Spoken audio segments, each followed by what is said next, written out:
Chapter 1901. Reporting to the official. Old lady Fan was taken aback, her response sharp. What nonsense are you spouting? Though her reaction was swift, First Old Master Fan had already grasped the truth. A chill settled over his heart. Under his stern interrogation, Fan Rian reluctantly admitted her mistake. With Old Lady Fan unwilling to intervene, she found herself caught in a vicious cycle. Since you've asked, we're family after all. I might as well tell you. We need to find a solution to this. We're in this together for better or worse. Old Lady Fan remained silent, leaving Fan Rian to explain. Initially hesitant, Fan Rian stumbled over her words as she tried to deflect. Facing First Old Master Fan's relentless questioning, she had no choice but to come clean. Second Old Master Fan was aghast, his emotions a mix of shock, anger, and fear. Pointing an accusing finger at Fan Rian, he exclaimed, You dare to court disaster. Those bandits are ruthless. Even we steer clear of them. But you? You willingly walked into their den like a lamb to the slaughter. If they spare you, who else would they spare? And yet you have the nerve to shed tears? It seems you're aiming to bring ruin upon us all. Fan Rian was overwhelmed with a mix of aggrievement, embarrassment, fear, and terror. Her brother's coldness pierced her heart, filling it with a chilling despair. Tears streamed down her face as she cried out, How is this my fault? I'm acting in the best interests of the Fan family, trying to alleviate our worries. That official won't spare us. Don't delude yourself. I'm just trying to take preemptive action. Don't be so full of yourself, Second Old Master Fan snapped, his anger flaring. You refuse to acknowledge your mistakes, yet somehow turn them into heroic deeds? It's absurd. And it's all because Mother indulges you. Old Lady Fan interjected sharply, Second son, have you lost your mind? Criticizing your own mother? I think Yener has a point. If you weren't so useless, why would you rely on her? That Xiao has been targeting our family. If we don't act, hell never let us be. How did you Euro? Enough, both of you. Why are you arguing at a time like this? First Old Master Fan's head throbbed with frustration. He admonished them sternly, This is not the time for squabbling. We can't afford any more mistakes. What are you suggesting? Old Lady Fan and Fan Rian spoke simultaneously. First Old Master Fan glanced between his mother and sister before speaking with resolve. We need to confess to the authorities. Second brother and I will personally apologize to Lord Xiao. What? No, absolutely not. No, that's not an option. Let's split up. We need to do it now. First Old Master Fan's tone brooked no argument. I won't accept anything in between. My wife and children will leave with me immediately. Old Lady Fan shook with fury. You unfilial child. First Old Master Fan remained composed. Mother, you're leading the family to ruin. If I leave, at least there will still be descendants of the Fan family. What's wrong with that? You're old, and if you're sentenced, they'll likely be lenient. They'll be there to take care of you when that time comes. Silence. Old Lady Fan was on the brink of losing her mind. She seized the teacup and struck her eldest son with it. You traitor. How dare you? The Tiger Head tribe has been wiped out. The Min family tribe in Liuhe Fort won't fare any better. Lord Xiaoming's business. Do you truly believe he'll spare the Fan family once this comes to light? And who's to say the officials are telling the truth? It's possible the Tiger Head tribe still stands. Perhaps they've all sought refuge with the Min family tribe in Liuhe Fort? Chapter 1902. Distributing money to eliminate disasters. That Xiao may have caught the Tiger Head tribe off guard, but using the same tactic on the Min family tribe in Liuhe Fort? Highly improbable. What are the odds? And when he's gone, who will be privy to our family's deeds? Second Old Master Fan had a revelation. I see now why you've been so curious about Themuro. First Old Master Fan shook his head with a bitter smile. Ever since Lord Xiao assumed office, his actions have been nothing short of decisive. Moreover, there were reports of hundreds of bandits and their families being escorted out of An's province. Witnesses abound. How could it be fabricated? I've also heard of officials lurking near the Min family tribe in Liuhe Fort. Those mountain bandits hardly dare to venture down. Lord Xiao's might is beyond measure. Even if he ultimately fails, the Min family tribe in Liuhe Fort won't emerge unscathed. At the very least, they'll suffer internal strife. And wouldn't the imperial court send troops to quell them then? Even if the court doesn't intervene, the Min family tribe and Liuhe Fort aren't exactly paragons of virtue. If we're deeply entangled, will they allow us to sever ties easily? Will we have to live under their threat indefinitely? Can Mother guarantee that the imperial court won't crush the bandits or that our secret won't come to light? Once exposed, our family will face plunder and exile. It's like a sword dangling over our heads. There were boundaries that shouldn't be crossed. In the past, even when the Fan clan negotiated with the mountain bandits, they knew when to stop. Both sides maintained a careful distance, ensuring no incriminating evidence exchanged hands. But Fan Rian's actions were foolish.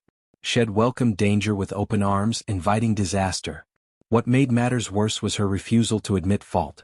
She genuinely believed she was acting in the family's best interests.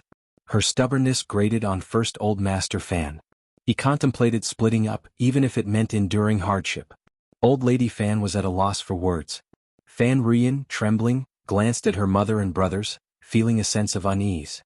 Finally, after a prolonged silence, Old Lady Fan spoke in a hushed tone.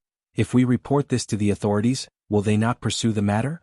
"Mom, quiet." First Old Master Fan snapped at Fan Rian, resisting the urge to scoff at his mother's optimism. "How could the government not pursue this? Do you realize the gravity of our situation? But if we confess, even if they do, it's just it's just forfeiting some assets and enduring a few punishments. It's far better than risking the annihilation of our entire family." Fan Rian interjected anxiously, "That's not acceptable. Can the Fan family still uphold its status as one of the 3 major families in An's province? Lord Xiao will demand a hefty price." First Old Master Fan shot her a cold glare. "Being associated with banditry is a capital offense, punishable by confiscation, exile, or even execution. Do you still care about our family's reputation? What use are titles and possessions if you're dead? You won't even be able to hold on to those when the time comes." Fan Rian's complexion fluctuated between red and white, her heart throbbing painfully. She couldn't bear to continue, unable to meet First Old Master Fan's gaze. Second Old Master Fan winced, his teeth clenched in agony. "I side with my elder brother. What choice do I have?" After a prolonged silence, Old Lady Fan sighed heavily. "Forget it. I won't intervene. Do as you see fit. But I have one condition. Your sister has been coddled since childhood. I won't allow her to suffer." Chapter 1903. Apology. Tears streamed down Fan Rian's cheeks. Mathura the Second Old Master Fan cast a brief glance at Fan Rian, but remained silent. Despite his dissatisfaction, he couldn't bring himself to defy his mother, nor did he entertain the thought of sacrificing his sister. The First Old Master Fan sighed heavily and nodded. "Sister, let it be. Do not involve yourself any further in this matter." In essence, the burden of this issue would fall upon the First Old Master Fan. Fan Rian, finally feeling a pang of guilt, murmured softly, "Thank you, Elder brother." Though the situation seemed resolved, Fan Rian still felt a lingering unease. With trepidation gripping her, she found herself unwilling to return to face the second-in-command and the others, and so she declared her intention to stay with her mother. Old Lady Fan consented. The First Old Master Fan pondered their predicament. He promptly instructed Fan Rian to return and pacify the others with some strategic information. Those individuals were inherently cunning and would undoubtedly be on high alert. If Fan Rian failed to return, their suspicions would be aroused, possibly leading to rash actions. Despite the presence of guards at home, they were no match for such cunning adversaries. The consequences of injury or death would be dire, and if the culprits escaped, the Fan family would be left to bear the weight of their transgressions. Fan Rian hesitated at the thought of returning. Once, facing the situation head-on seemed manageable, but now, having vocalized her fear, she found herself devoid of courage. She simply couldn't muster the strength to face it again. Fear gripped her tightly. The First Old Master Fan's frustration nearly reached its boiling point. The Second Old Master Fan's anger was palpable. "Why did fear suddenly strike you now? Were you not afraid when you first stumbled upon them?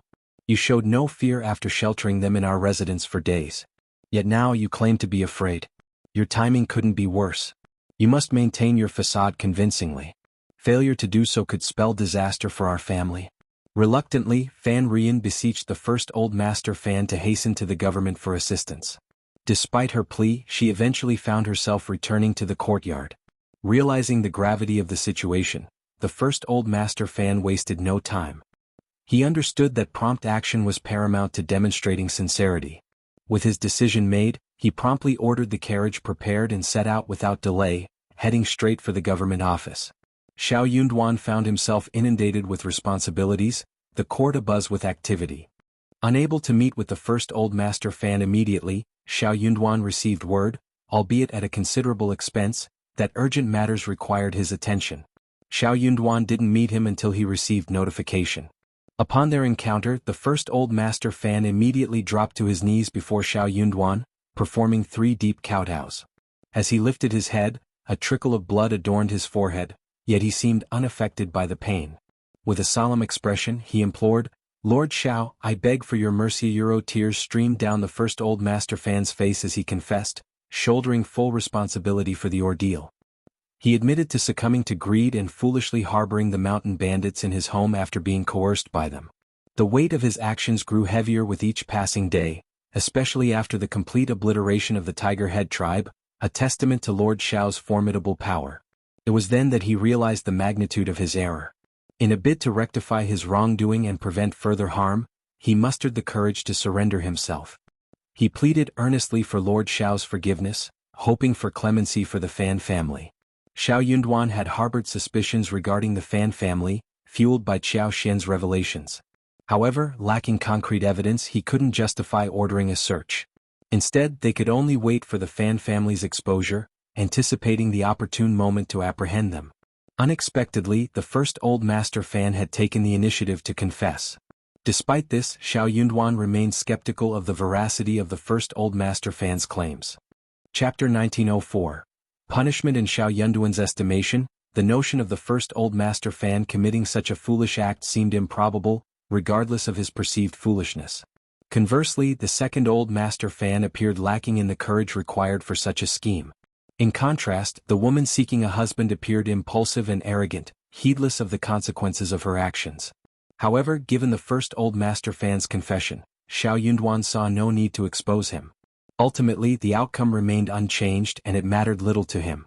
It was advantageous that the first old master fan willingly assumed responsibility.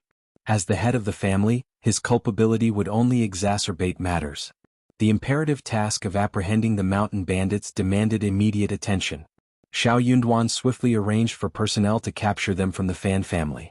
Turning his attention back to the first old master fan, Xiao Yunduan spoke gravely, "Banditry is a grave offense, punishable by confiscation, exile, or execution. Even if you acknowledge your wrongdoing, death cannot be evaded. Do you confess?" I confess. I plead guilty. I beseech your mercy, Lord." The first old master fan's voice quivered as he bowed once more, demonstrating respect, genuine contrition, and unwavering cooperation. Xiao Yunduan exhaled deeply, relieved that the lives of the entire family were spared. All businesses registered under the Fan family name will be forfeited daily. Failure to forfeit 150,000 mu of fertile land will result in a fine of 300,000 taels of silver. The principal offender shall be imprisoned for 3 years. To avoid imprisonment, a sum of 50,000 taels of silver may be paid as penance. However, during this period, the principal offender is restricted to An's province and must conduct themselves impeccably.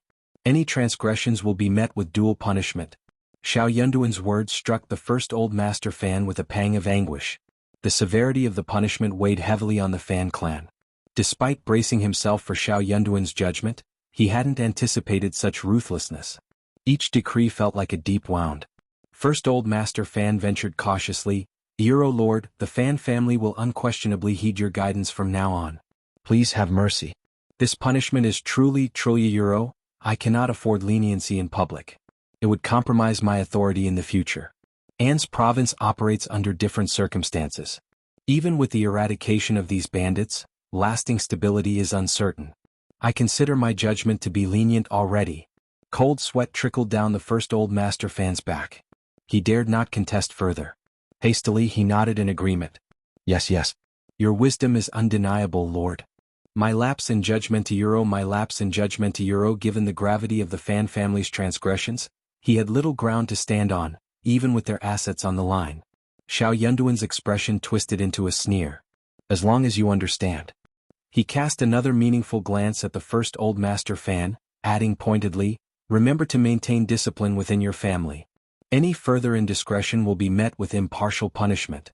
He wasn't oblivious to the likelihood that the first old master fan might not be the primary culprit. However, he tacitly acknowledged this while ensuring the first old master fan understood that he was aware of the situation. As expected, the first old master fan visibly startled, his heart skipping a beat. He nodded fervently, Unable to suppress the urge to wipe the cold sweat from his forehead, Xiao Yunduan summoned Jing Sang and instructed him to draft the case for the first Old Master Fan's signature. He then tasked him with leading a contingent of men to the Fan family's residence to announce the punishment and oversee the confiscation of assets. Additionally, Xiao Yunduan directed another scribe to swiftly prepare a document, making multiple copies, sealing them and distributing them throughout the city, including at the city gate. The severity of the Fan family's offense demanded public acknowledgement and explanation, lest rumors and falsehoods spread, particularly considering the character of Old Lady Fan and Fan Rian. Xiao Yunduan understood the importance of clarity in such matters and resolved to draft another document to report the incident to the magistrate, ensuring transparency and accountability. Chapter 1905. Shaken the city. It was inconceivable for An's province to forego such a substantial windfall from the Fan family, despite the financial strain experienced by the provincial government. Upon receiving the confiscated funds and goods, meticulous counting was imperative, with a portion destined for remittance to the magistrate's office. The repercussions of this affair rippled through various Xianxia. The Fan family was plunged into despair. Old Lady Fan, upon learning of the severe punishment meted out to her family, succumbed to the shock, fainting on the spot. Panic once again gripped the Fan clan. In the midst of the chaos, Fan Rian's gaze bore into Jia Heming. Just as she prepared to speak out, her brother, the first Old Master Fan, who had been watching her intently, swiftly grasped her sleeve, his voice a low, urgent whisper. "What are you thinking? What do you intend to say? Consider who is truly responsible for all of this before you utter a word. Let me make it clear. Dealing with bandits warrants severe measures. The Fan family is compensating to quell the calamity. Cease this. Do not stir up further trouble. The Fan family cannot endure any more." Overwhelmed with shame, anger and regret, Fan Rian covered her face, her words caught in her throat.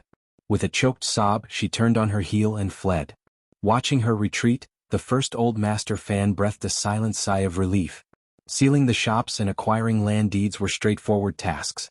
Yet, even for a wealthy household like the Fan family, producing 300,000 taels of silver at once proved daunting.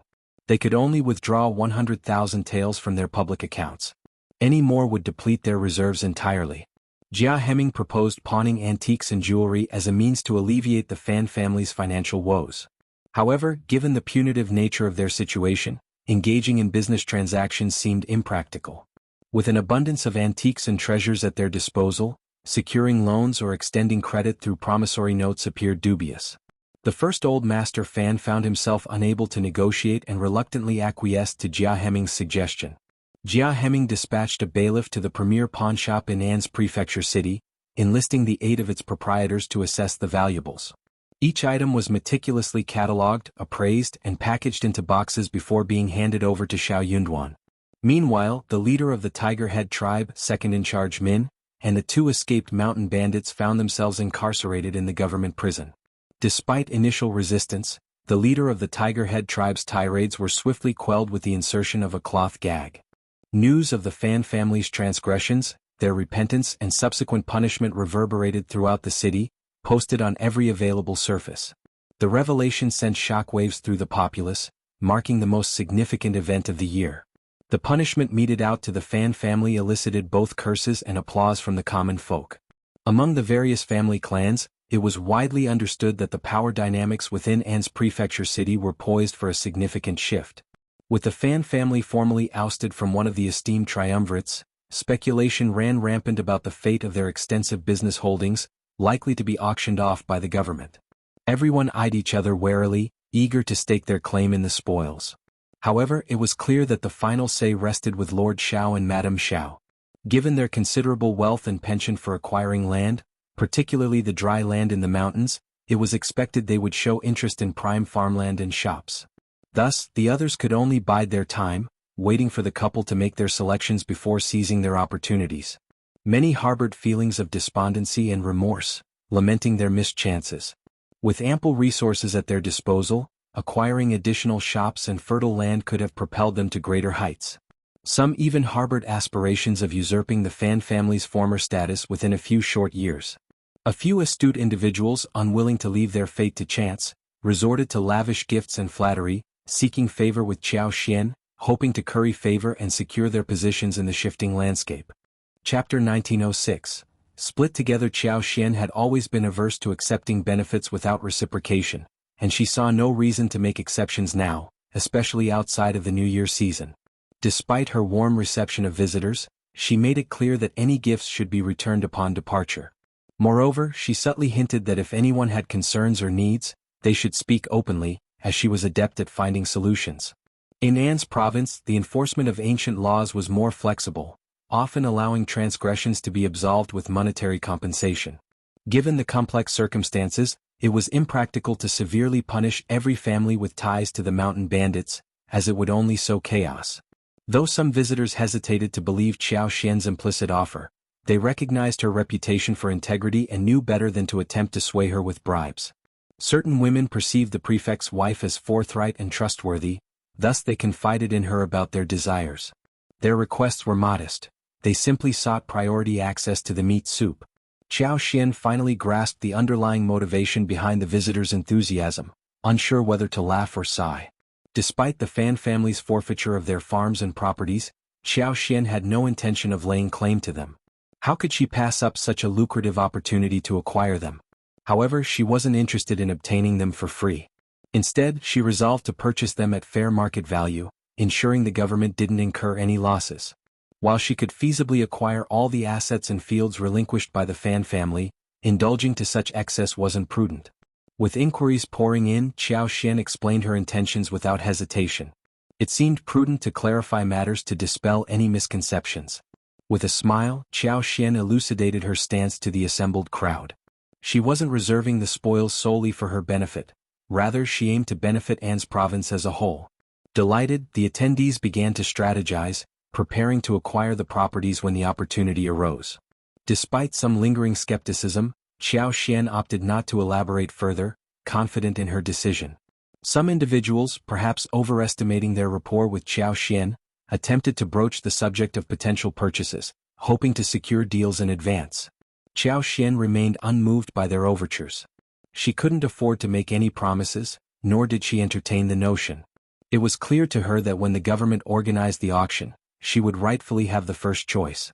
While her husband had hinted at the legality of leveraging their position for personal gain, she intended to adhere strictly to market prices. Following her selection, other buyers would have their chance, unless they had struck clandestine deals with the government beforehand. Yet, Xiao Yunduan showed no inclination towards such arrangements. The Fan clan had paid dearly for their misdeeds. Nonetheless, Jia Heming, the scribes, the officers, and the city's populace viewed Lord Xiao with reverence, considering him a benevolent figure, particularly in his treatment of the Fan family. The path of banditry was one fraught with irreversible consequences, leaving little room for redemption. Chapter 1907. The Fan family has completely declined even if they sought redemption by forsaking their illicit activities and embracing a lawful path. The toll they would pay was bound to be steep. Simply relinquishing more than half of their assets wouldn't absolve them of their crimes. Confiscating all of their assets would be considered a lenient punishment. In graver cases, exile was the consequence, with their descendants barred from participating in civil service examinations for 5 generations, effectively precluding their eligibility for official positions in the dynasty. Given the unique circumstances of An's province, Xiao Yunduan was not inclined to show mercy. For the Fan family, this ordeal was nothing short of a complete defeat. Among the 22 confiscated shops were prime locations that generated substantial income for the clan annually. Their loss not only deprived the Fan clan of significant sustainable wealth but also necessitated the dismissal of shopkeepers and workers. Many of these employees had been painstakingly nurtured by the Fan family over the years. Dismissing them now would make it challenging for the Fan family to resume business operations in the future. Yet, retaining them would require a considerable financial commitment. However, few shopkeepers were willing to remain under such conditions. Staying idle would disconnect them from the industry, making it difficult to re-enter in the future. Unless the proprietor was willing to offer an irresistible sum, which the Fan clan obviously couldn't afford, the situation seemed untenable. Yet, the loss of the shops and the hefty sum of 300,000 taels of silver paled in comparison to the gravest loss: the forfeiture of 150,000 mu of prime farmland. This land was the bedrock of the Fan clan's prosperity, its very essence. With this significant loss, the Fan family ceased to be the formidable force it once was. The fertile land was highly coveted in An's province, but not everyone could afford it. The Fan clan's extensive holdings were now beyond their reach. The anguish was too much for old lady Fan to bear, leading to her collapse. This land had been entrusted to her by her ancestors, only to slip through her fingers in the end. The first and second Old Master Fan showed little concern, delegating the task of tending to old lady Fan and managing the aftermath to their wives and Fan Rian. The immediate priority was to address the aftermath swiftly and allow the Fan family to retreat into seclusion, nursing their wounds in private. The news of the Fan family's betrayal of the mountain bandits had already spread far and wide. Despite the mountain bandits' limited access to the city, it was only a matter of time before they learned of the treachery. Their animosity towards the Fan family ran deep, and there was no telling if they would seek revenge. Now the entire Fan family yearned to pray fervently, hoping that the authorities would swiftly eradicate the Min family tribe in Liuhe Fort. Only by eliminating the mountain bandits could they hope for peace. In the midst of this turmoil, Fan Rian reproached the first Old Master Fan for his impulsiveness. What if Lord Xiao lacked the means to defeat the mountain bandits? The Fan family would suffer the consequences. In hindsight, the Fan clan could have waited and assessed the situation before taking action. Perhaps they could have avoided such a catastrophic loss. The first Old Master Fan seethed with frustration, harboring a desire to reprimand his sister and dissolve the family.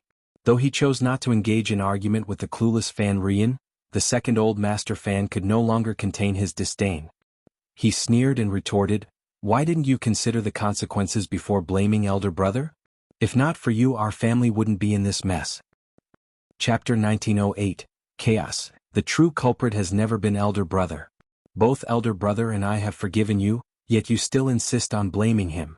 And if those nefarious individuals remain in our midst, can you guarantee they won't cause trouble? Can you assure us you can handle them? I fear you wouldn't even survive the current ordeal, let alone any future ones. Furthermore, if it weren't for the noble act of exposing our wrongdoing, our future would have been bleak indeed. Would be doomed beyond redemption. Those mountain bandits wouldn't spare us even if they escaped. They'd cling to us like a malignant growth, tormenting our Fan family endlessly. No secret can remain hidden forever. Sooner or later the authorities will uncover the truth. And when they do, neither the mountain bandits nor the Fan family will escape unscathed. Since you invited the danger into our home, the only path to peace and salvation for our Fan family is through repentance. Do you grasp that? Even if we face consequences from the government, at worst, we'll have to leave our hometown and abandon An's province. We still possess some assets. We won't perish, but we could lead comfortable lives. But if we continue associating with those mountain bandits and seeking their aid, they'll surely be our undoing sooner or later. And who brought all of this upon us?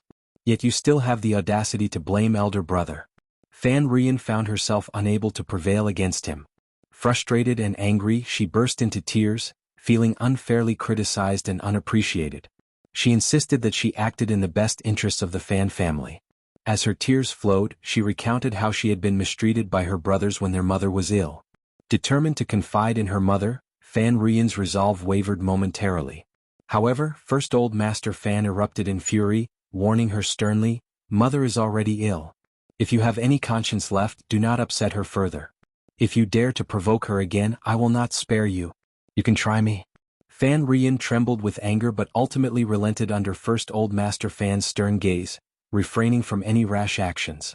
The Fan family, like a timid and fearful chicken, withdrew into themselves, living in perpetual anxiety. Scribe Guan and Mrs. Guan also suffered, haunted by the fear of retaliation from the Min family tribe or Liuhe Fort. While Xiao Yunduan was aware of their transgressions, he chose not to address them yet, biding his time. With the evidence he possessed, Xiao Yunduan could apprehend Scribe Guan at any moment. He had kept him under surveillance, waiting to see if any bandits would come looking for him, providing an opportunity to apprehend them as well. If Scribe Guan displayed the same decisiveness as first Old Master Fan and confessed to Xiao Yunduan, he might secure a chance to evade imprisonment. However, he would still face fines and be barred from serving as a scribe, but at least he wouldn't be incarcerated. Regrettably, Scribe Guan lacked such resolve. He clung to a glimmer of hope and instructed Mrs. Guan to frequent Xiao Xian's presence, hoping to glean information. If anyone approached the mountain, he could relay the news.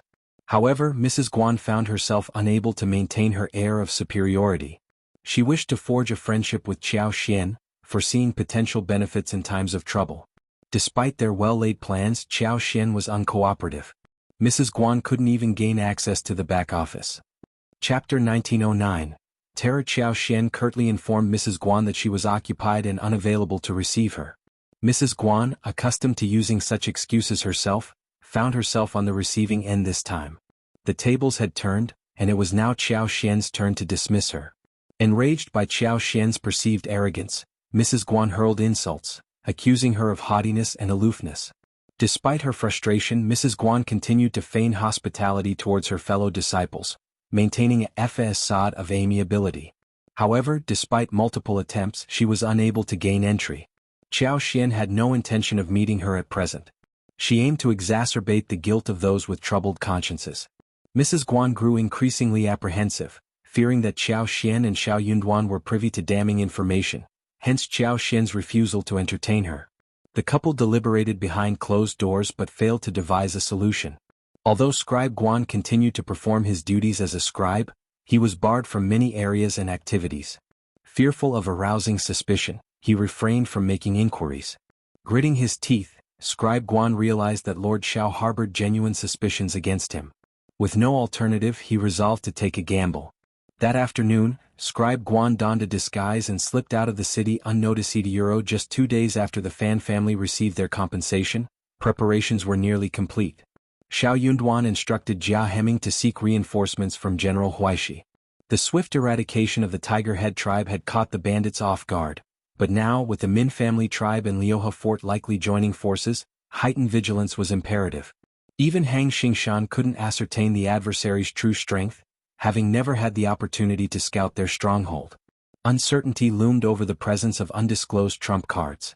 Xiao Yunduan couldn't afford to gamble.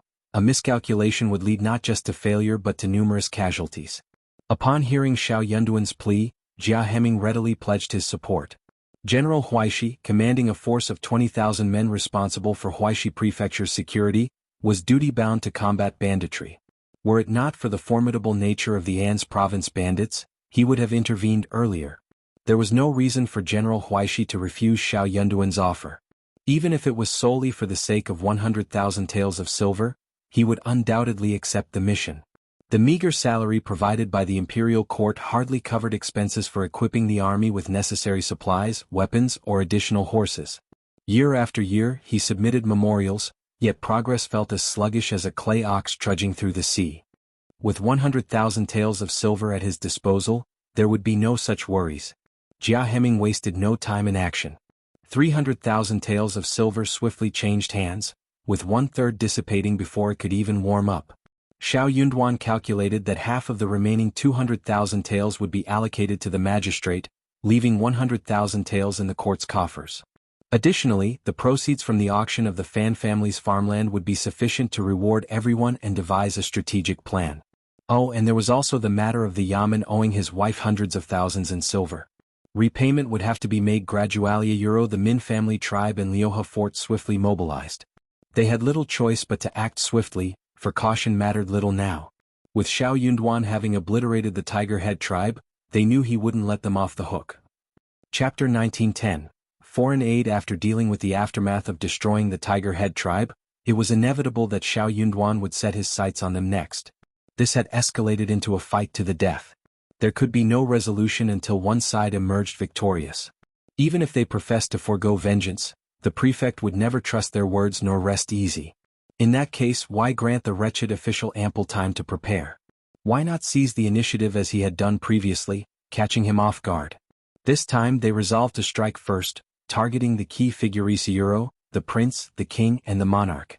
They would mobilize their finest warriors and storm An's prefecture city, assaulting the prefect's office. They would exterminate the official's family, plunder the treasury, and unleash havoc upon the city. Then, before the imperial court could react, they would vanish into the mountains. They understood well that if this operation succeeded, it would send shockwaves through An's province and Huaishi prefecture, and even reverberate to the imperial court. An attack on the court's offices, the slaughter of its officials, and the plundering of its warehouses would surely compel the court to respond with military force, if only to save face. The uproar this time would surely surpass that of 10 years ago. But this dogged official was formidable. Even catching him unawares would demand a hefty toll. Such an endeavor would significantly deplete their strength. How could they then withstand the might of the imperial court's army? To evade trouble, fleeing the village was inevitable. An's province was intertwined with boundless mountains. Once they delved into the depths, no matter how many troops the imperial court dispatched, it would be akin to scattering beans into the mountains. Feudal. They were accustomed to mountain life. With their numbers, they had no need to fear the wilderness beasts and venomous creatures. In 2 or 3 years, this affair would be resolved and fade from the imperial court's memory. Then why couldn't they return? The pitiful remnants of the Min family tribe and Liuhe Fort's leaders looked worse for wear.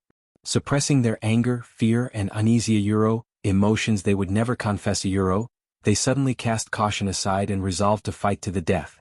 They were a band of outlaws from the start. What did they have to fear? The sight of blood only fueled their excitement. Thus, the two factions collaborated closely, handpicking a force of 400. After 2 days of meticulous preparation, they set out from the mountains under the cover of night. Utilizing the darkness and rugged terrain to their advantage, they arrived outside An's prefecture city in the dead of night. The vanguard, clad in dark garments, approached the city gate with aggressive agility. Their eyes gleamed with wild fervor, reminiscent of wolves and tigers. They eagerly awaited the signal to storm the city, brandishing their weapons in anticipation of exacting vengeance and sending the dogged official's family to their demise. As the agreed time arrived, a low, prearranged bird call rang out. With a creak, the city gate slowly swung open. Upon reaching a sufficient gap, the bandits roared triumphantly, wielding an array of weapons as they surged forward with murderous intent. Meanwhile, their accomplices lying in wait in the nearby forest 2 to 3 miles away, heard the clamor and surged forth to join the fray. Chapter 1911. Final battle. To their dismay, as they surged through the city gate, they watched in horror as it began to slowly close once more. The front ranks froze, their eyes widening in disbelief as they stumbled to a halt. Behind them, the momentum of those charging forward caused a chaotic collision, nearly knocking them off their feet. Amidst the confusion, cries of pain and confusion filled the air. Before they could grasp the situation, a barrage of arrows whistled through the air like a swarm of locusts, sending the bandits into a frenzy of panic. In the blink of an eye, flames erupted from all directions, and the heavens reverberated with the thunderous clamor of approaching soldiers. Over 2,000 bailiffs and soldiers descended upon the hapless bandits with relentless ferocity, catching them off guard and sealing their fate. It was a slaughter, utterly one-sided. The mountain bandits screamed, cursed, and wailed in despair, their frantic attempts at escape resembling headless flies darting aimlessly. But there was no escape from the relentless onslaught closing in around them.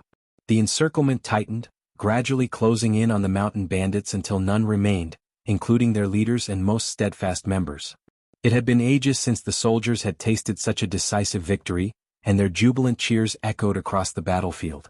Meanwhile, the elite bandits who had entered the city earlier met a similar fate, swiftly dispatched by the waiting bailiffs and soldiers lying in ambush. Not a single one managed to escape. The individual who had facilitated their entry into the city wasn't Scribe Guan, who had initially colluded with them. By this time, Scribe Guan and his wife found themselves incarcerated in the prison.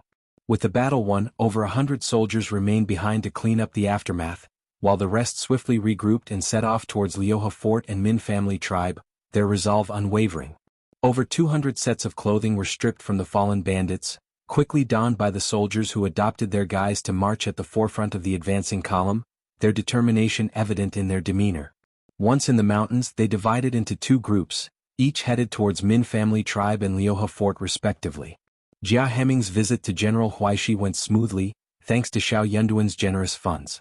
Jia Heming promptly handed over 50,000 taels of silver, leaving Qin Wuyo and the other generals beaming with delight and heaping praise on Lord Xiao's generosity. They extolled his virtues, hailing him as a true exemplar, demonstrating that even a scholar could possess such courage, swiftly dealing with the bandits without hesitation. It put their own reluctance to send troops to shame.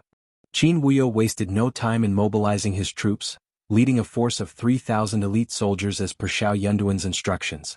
They approached An's city stealthily, taking advantage of the dense forest cover that shrouded the region. Their presence remained undetected, concealed within the secluded valleys and thickets of the An's province hinterlands. Only a select few, including Xiao Yunduan, were privy to this plan.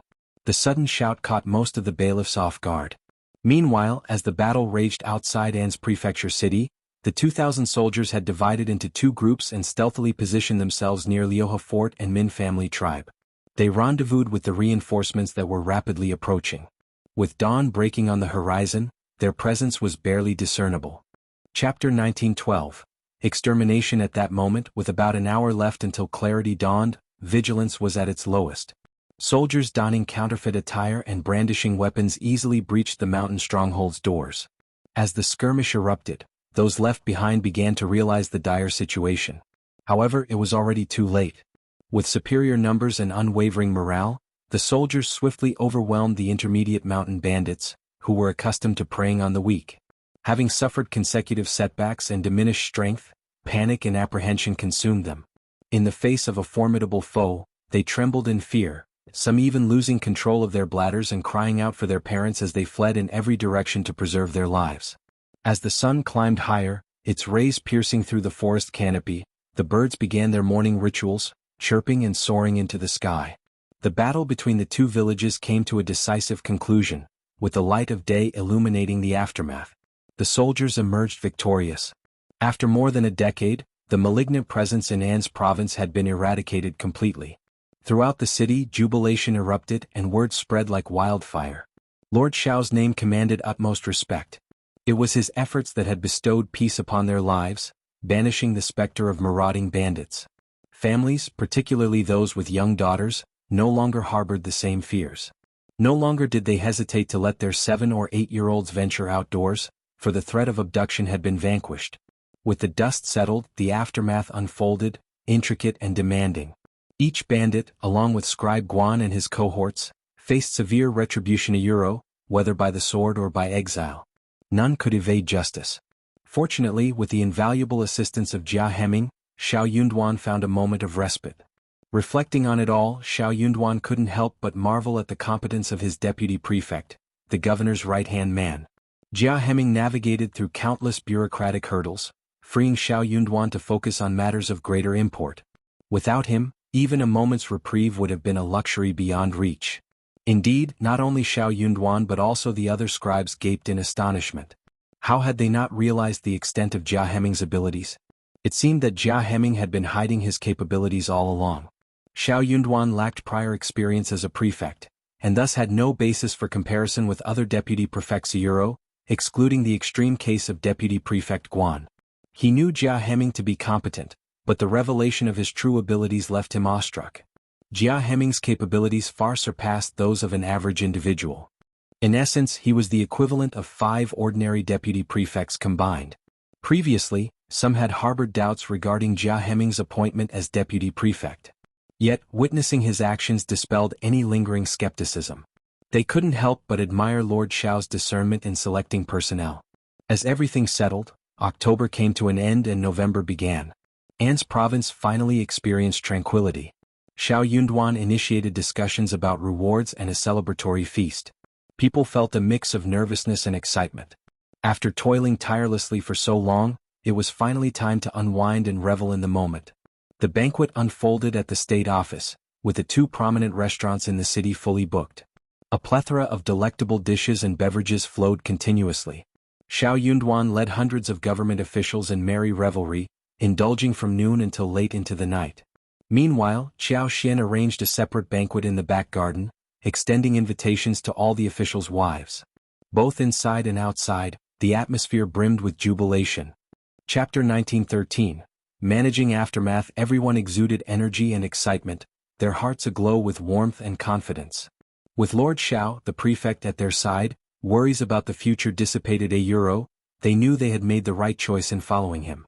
A promising future lay ahead, infusing everyone with vitality as they embarked on what promised to be a splendid day. Gone were the days of confusion and aimlessness. With each toast raised in honor of Lord Xiao, admiration swelled as it became evident that he remained sober despite the revelry. His remarkable tolerance for alcohol only served to deepen the respect everyone held for him.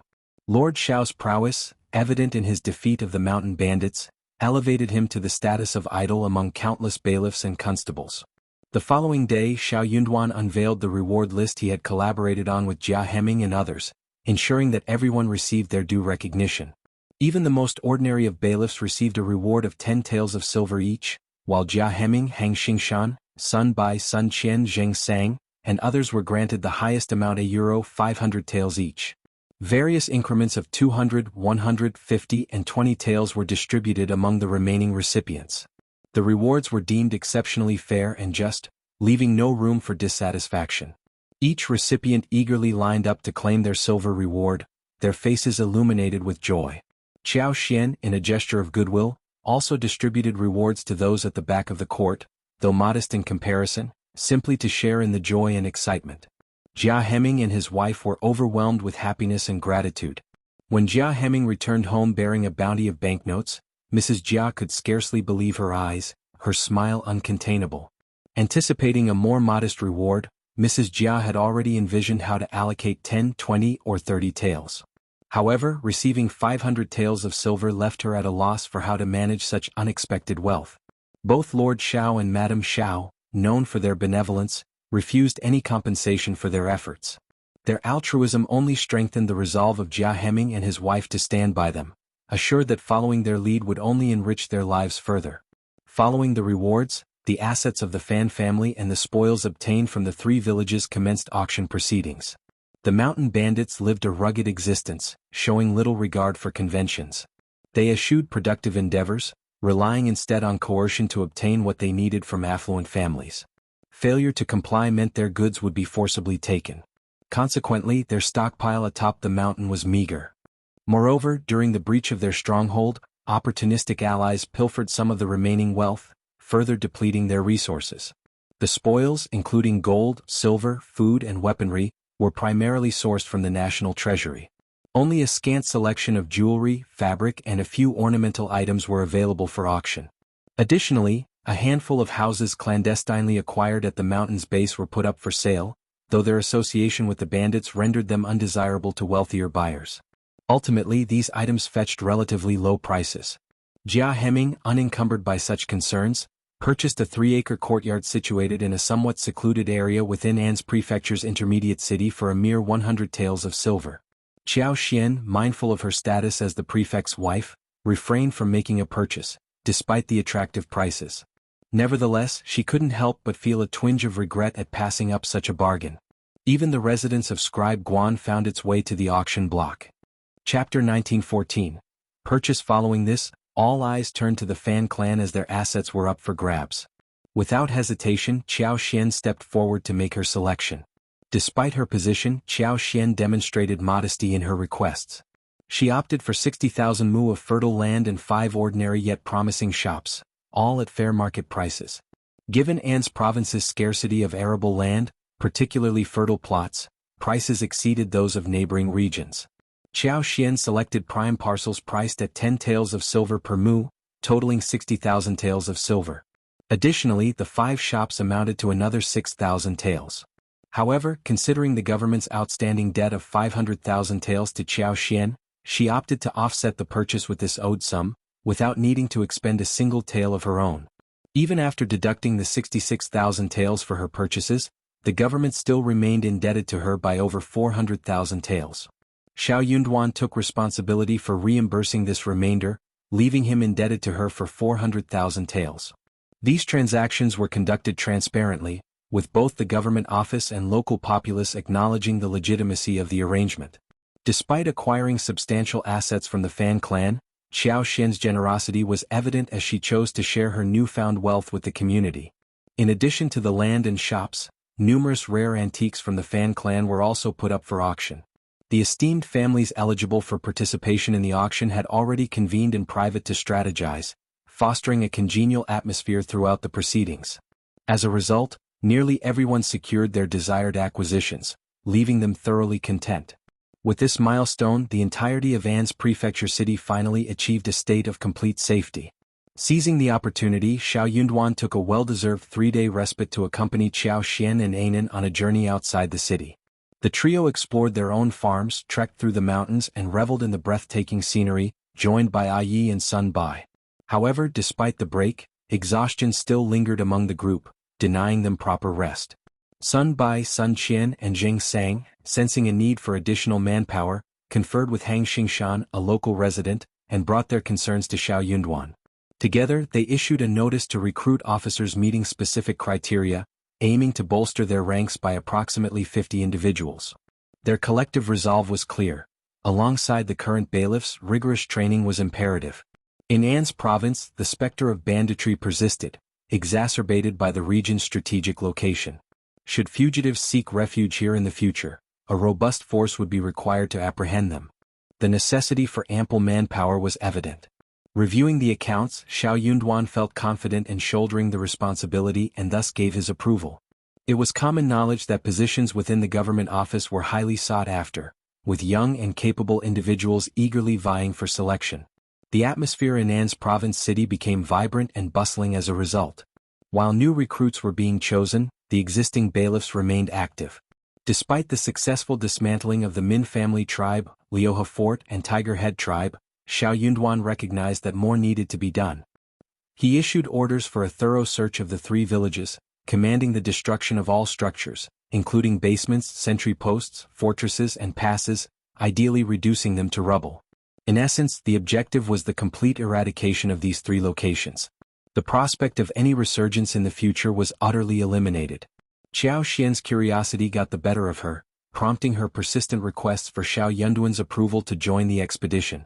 Initially resistant, Xiao Yunduan dismissed her requests, labeling them as mere whims. After all, what allure could a mountain bandit village possibly hold? He chided his increasingly obstinate wife. However, his resistance proved short-lived. Within a mere 2 days, Xiao Yunduan relented, swayed by Xiao Xian's gentle persuasion. Chapter 1915. Going to Liuhe Fort. Xiao Yunduan found himself swayed when Xiao Xian appeared in her light riding outfit, a realization dawning upon him. From then on, he knew that resisting his wife's requests would be futile. Ultimately, he resolved to indulge her desires, though not without attempting to negotiate for better terms. After all, bargaining often yielded unexpected benefits. In the end, everyone was content, and Xiao Yunduan found joy in his wife's happiness. As for Anan, despite his lively demeanor, he was still too young to accompany them on their mountain excursion. Xiao Xian entrusted the care of their son to the nanny, Kaiyun, and Kaiming before departing the city with Xiao Yunduan and their companions. Disguised and traveling by carriage until they reached impassable terrain, the group was prepared to proceed on foot when necessary. They were en route to Liuhe Fort, situated a considerable distance from An's prefecture city. Setting off at dawn, they traveled swiftly in light carriages, covering the distance in a mere 4 hours. Disembarking from the carriages, they proceeded on foot for over half an hour, arriving at Liuhe Fort around noon. Of the 3 strongholds, Liuhe Fort was the closest to An's prefecture city, with the other 2 being more remote. Upon their arrival, the fort bustled with various demolition activities. Spotting Lord Xiao, the workers paused their tasks to greet him, only to be encouraged by Xiao Yunduan to continue their efforts. Xiao Xian, brimming with curiosity, felt invigorated rather than fatigued. She accepted the water offered by Xiao Yunduan and, tugging at his sleeve, suggested, "Husband, let's explore together. This place seems vast and flat." Xiao Yunduan, unable to resist his wife's enthusiasm, smiled helplessly. "Since you're so keen, let's take a stroll." Over the years, Liuhe Fort had expanded significantly, occupying extensive flat terrain. Recognizing the impracticality of relying solely on mountain-foraged resources, the bandits had cultivated vegetable gardens. A valley lay at the foot of the front mountain, while a wide stream ran behind it. In the distance, a picturesque white waterfall caught their gaze. Gazing into the distance, Xiao Xian marveled at the lush green mountains and winding rivers, captivated by the picturesque scenery. What intrigued her most was the mountainous terrain, characterized by steep peaks and vast valleys at their feet. An ideal landscape for expansion. Despite the current inconvenience of transportation, Xiao Xian saw potential in repairing the roads. While the mountain paths were challenging to traverse, the proximity to the nearby village suggested that with improved infrastructure, travel time could be significantly reduced. Inspired by her surroundings, Xiao Xian activated her superpower, surveying the area with satisfaction. Aware that their time was limited, they departed after a brief half-hour stay, returning to the village and boarding the waiting carriage back to the city. As they journeyed home, Xiao Yunduan embraced Xiao Xian, planting a kiss on her cheek and inquiring, "Are you tired?"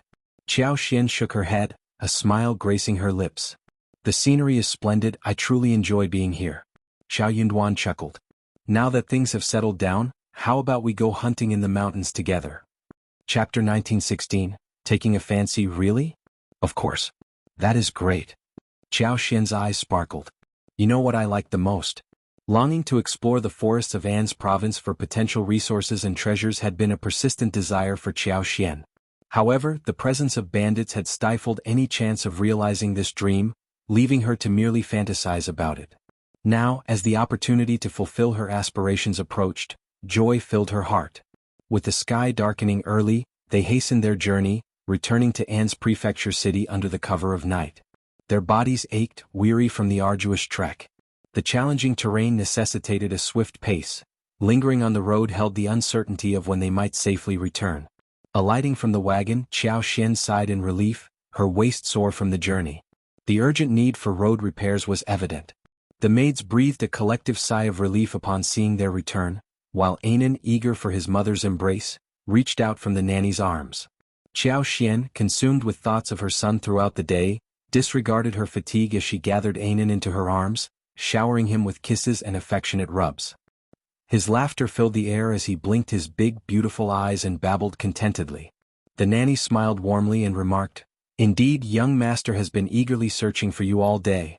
The maidservants nodded in agreement, recalling the commotion caused by Anan's longing for his mother throughout the day. Xiao Xian chuckled, understanding the reason behind the nanny's earlier gleaming eyes. It was undoubtedly due to her beloved son.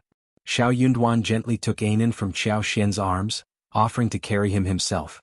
However, Anan adamantly refused, clinging tightly to his mother's neck and shaking his head vigorously.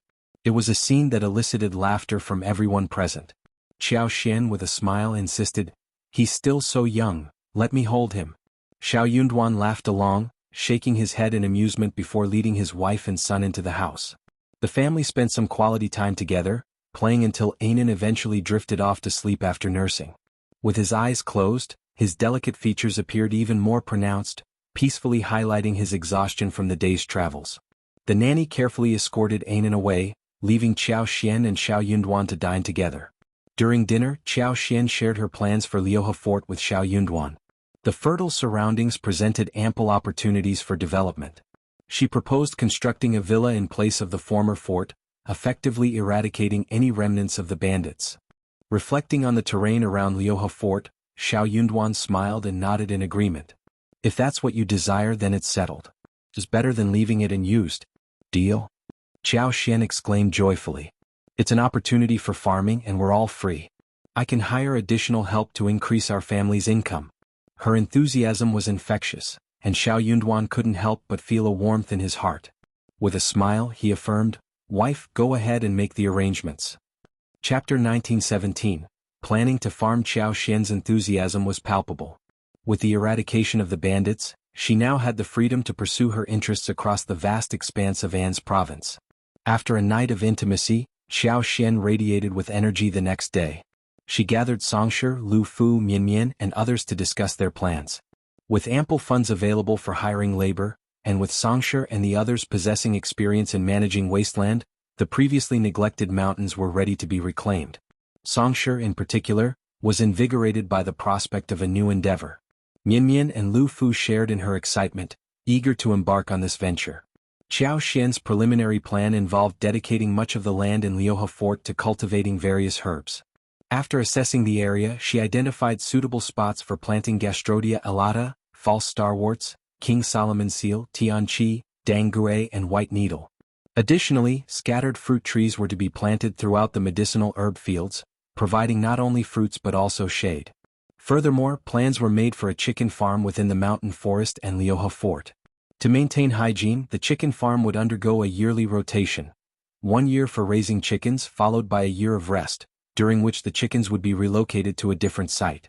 This rotation ensured cleanliness and minimized the risk of disease outbreaks, a particularly crucial consideration given the potential for bacteria buildup in the chicken farm over time. Fortunately, the expansive mountain provided ample space to address these concerns.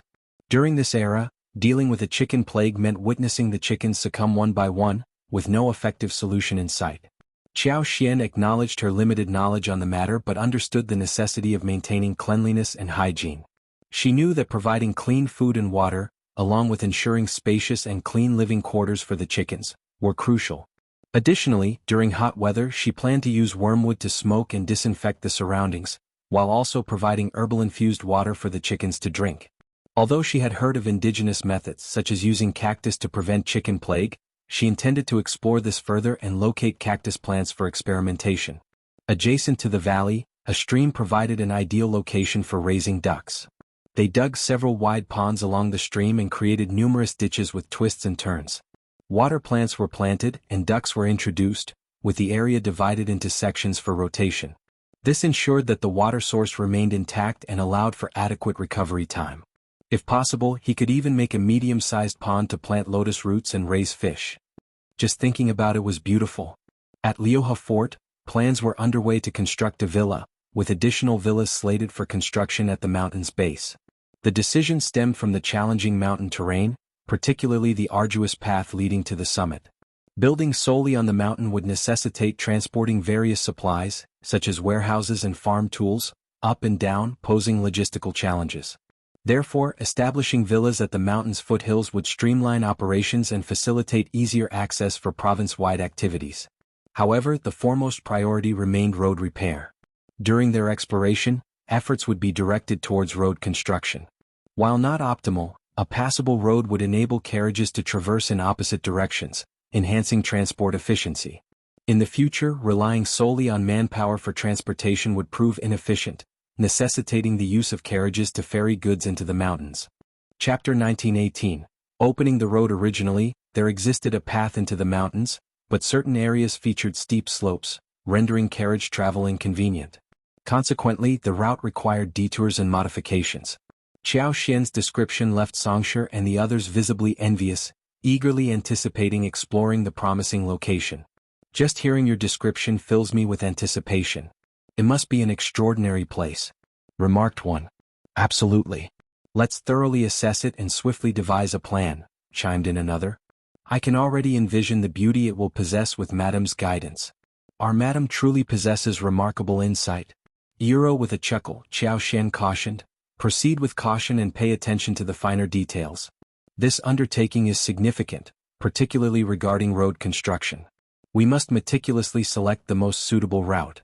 Agreeing, Xianxia and the others descended to deliberate further. A week later they commenced recruitment efforts. Wasteland reclamation, house construction, and road development became the focus of their endeavors. Lu Fu, Xianxia, and Yang Mu assumed leadership roles, while Mian oversaw financial matters and procurement of materials. Acquiring such a vast expanse entailed substantial expenditure. The entirety of Liuhe Fort's mountain, along with the vast surrounding areas encompassing the foothills, forest and adjacent valley, totaled more than 100,000 mu in size. Although the hill may not have appeared particularly large, it was far from small.